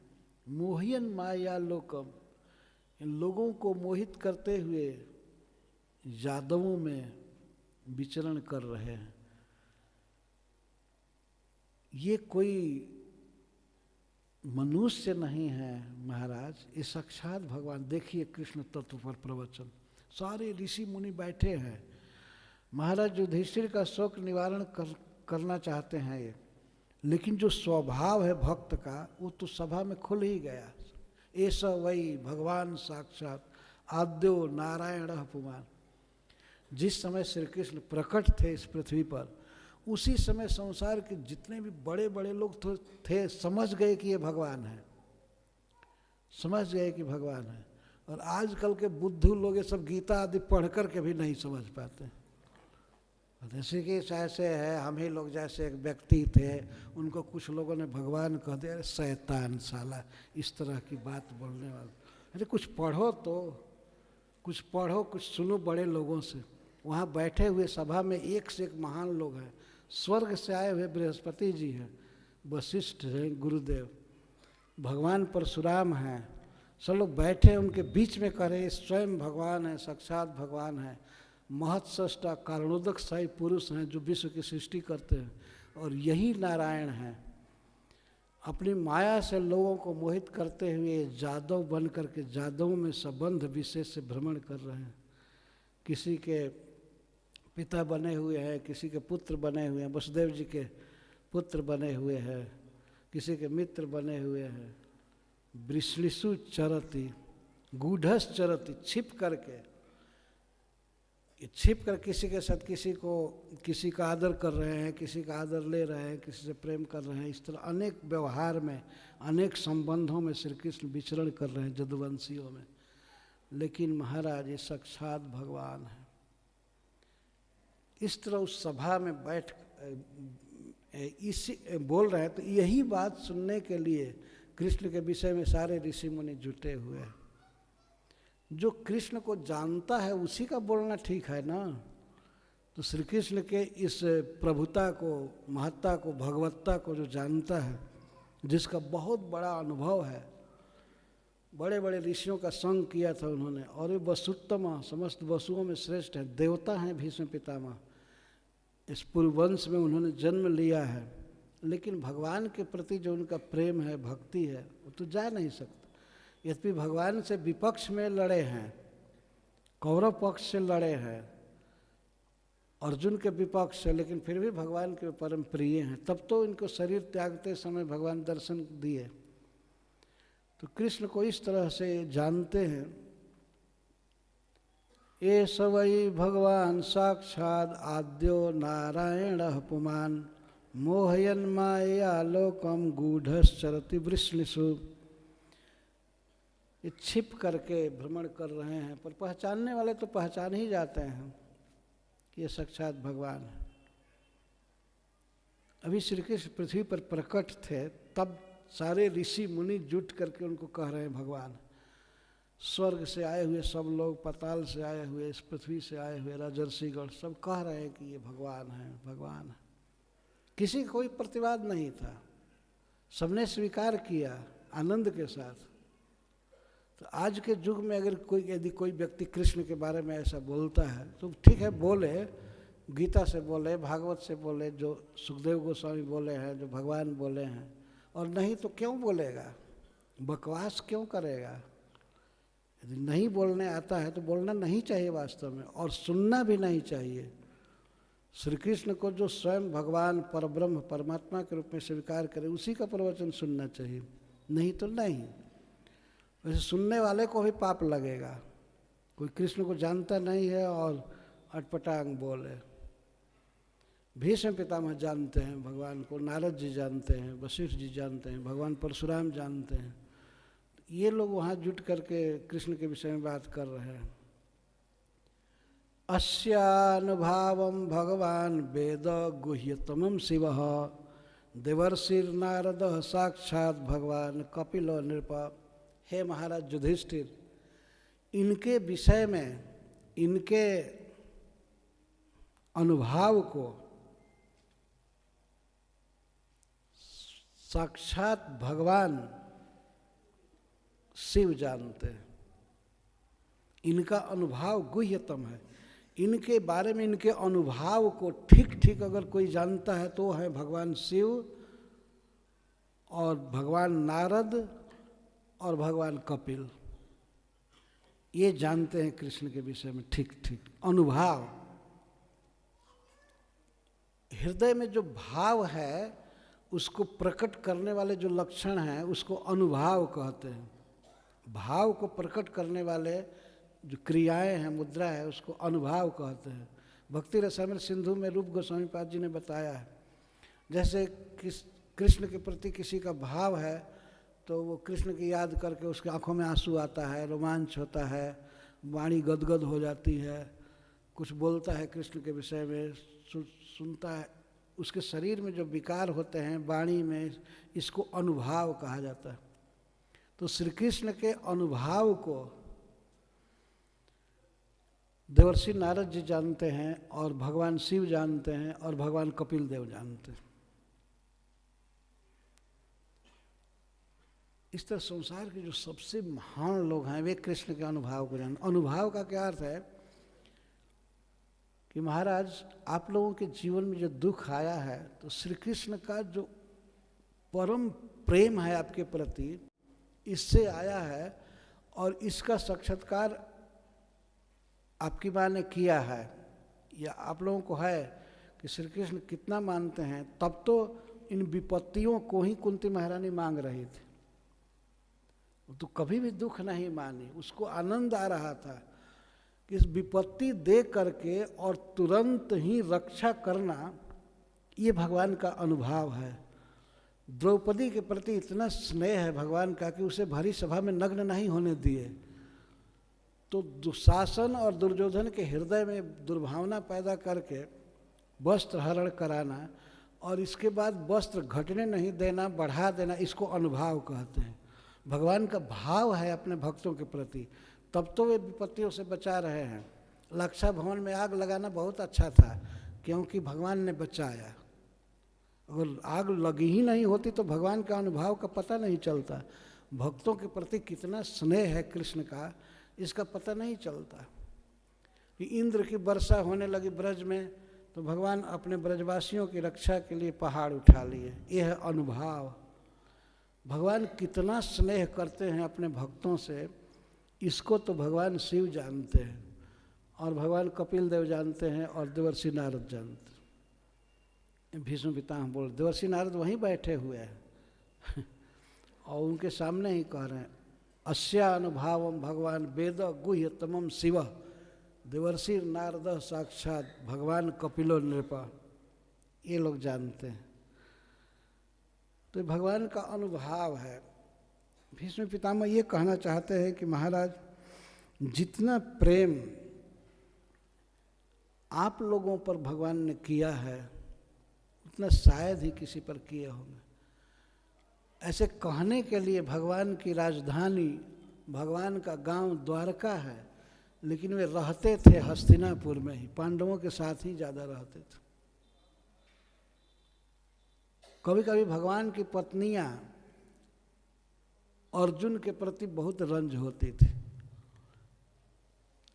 और एक भक्त ने तो लिखा है कि अर्जुन क्यों नहीं स्त्री रहते, उसी को पत्नी बना करके रहते। जब वहीं रहना है तो इधर 16,000 विवाह करके और रहते हैं हस्तिनापुर में। तो अर्जुन के साथ ही घुमा करते थे प्राय। उधर 2-4 दिन जा करके द्वारका फिर चले आते। उनको रहा नहीं जाता था। इसीलिए ऋषि मुनि भी जानते थे कि युधिष्ठिर के घर में भगवान रहते हैं, तब वे भी अपना आश्रम, घर द्वार, लोक परलोक छोड़ करके हस्तिनापुर में ही रहते थे, क्योंकि वहीं भगवान रहते थे। तो भगवान भक्तों के प्रेम से मुग्ध होकर के इस तरह से रहते थे। इसको भीष्म पितामह अनुभाव कह रहे हैं कि इनका अनुभव, इनका जो भक्तों के प्रति स्नेह है, प्रेम है, इसको भगवान शिव जानते हैं। और जो गुह्यतम अनुभव, परम रहस्यमय, जिसको सब लोग नहीं जान सकते हैं, भगवान शिव जानते हैं। जो शिव जी साक्षात कृष्ण के ही स्वरूप हैं, वे जानते हैं। और भगवान कपिल देव तो अवतार ही हैं भगवान के, और देवर्षि नारद। महाराज, यम मन्यसे मातुलेयम प्रियम मित्रम सुहृतमम अकरो सचिवम दूतम सौहृदा दथ सारथिम। महाराज, जिनको आप अपने मामा का लड़का मान रहे हैं, यम कृष्ण को दिखाकर कह रहे हैं, इनको आप वसुदेव जी का पुत्र मानते हैं, अपने मामा का पुत्र मानते हैं, और जिनको अपना प्रिय मानते हैं, अपने प्रेम का विषय, और मित्रम, कृष्ण आपका सुहृद करने वाले हैं, सौहार्द करने वाले, सखा मानते हैं, सहायक मानते हैं, और सबसे बड़ा सुहृद, हितकारी मानते हैं। यहाँ तक कि सौहृदात, सौहार्द बस, प्रेम के बस में अकरो, जिनको आपने बना दिया सचिवम, इनको आप मंत्री बना चुके हैं, आपको परामर्श देने के लिए, राय देने के लिए कभी कभी आपके साथ बैठ करके मंत्री का काम करते हैं।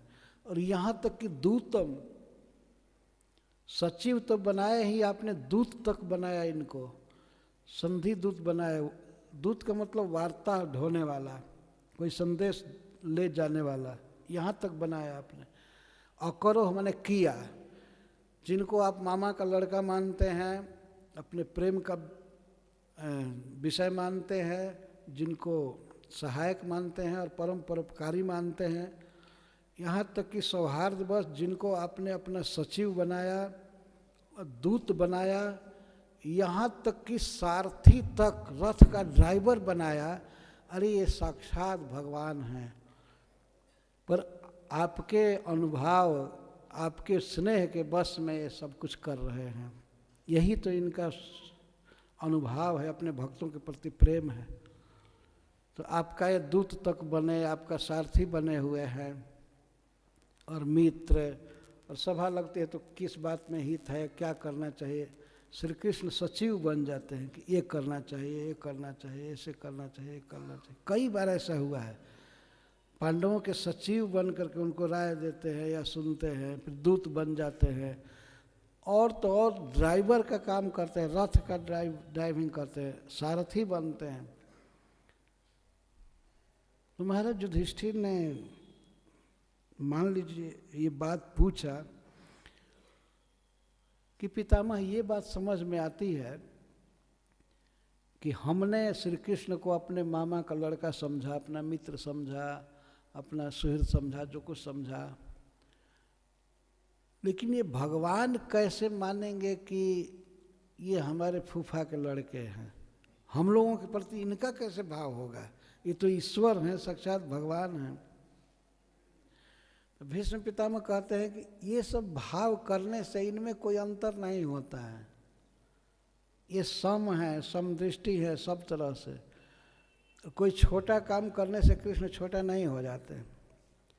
ऐसा नहीं कि रथ चलाने लगे तो अब अर्जुन से इन्फीरियर हो गए, जरूरत पड़ गई तो अर्जुन कहते हैं मैं आपका शिष्य हूँ, मुझे समझाइए। सारथी बनने से क्या हुआ? और ये रथी थे तो सारथी की शरण ले रहे हैं। एक नीति श्लोक में कहा गया है कि कौआ यदि सुमेरु पर्वत के ऊपर बैठे और गरुड़ जी पर्वत के पेंदी में बैठे, फिर भी गरुड़ जी, और कौआ ऊपर बैठने से थोड़े हो जाता है बड़ा, कौआ कौआ ही रहेगा। वो सुमेरु पर्वत के शिखर पर ही बैठ जाए तो इससे क्या होता है? श्री कृष्ण सारथी हैं तो क्या, भगवान हैं। किसी भी स्थिति में वे स्वयं भगवान हैं, परमेश्वर हैं, परमात्मा हैं, ब्रह्म हैं, परब्रह्म। कोई काम उनको हीन नहीं कर सकता और कोई काम बड़ा नहीं कर सकता है। राजसूय सभा में उनकी अग्र पूजा हुई, इससे वे और बढ़ नहीं गए, जितना हैं उतना ही रहते हैं। इस श्लोक की व्याख्या कल प्रारंभ की जाएगी, यहीं पर हम बंद करते हैं। बहुत बहुत धन्यवाद। हरे कृष्ण। Hare Krishna, कृष्ण कृष्ण हरे हरे, हरे राम राम राम हरे हरे। हरे कृष्ण कृष्ण कृष्ण हरे हरे, हरे राम राम राम हरे हरे। हरे कृष्ण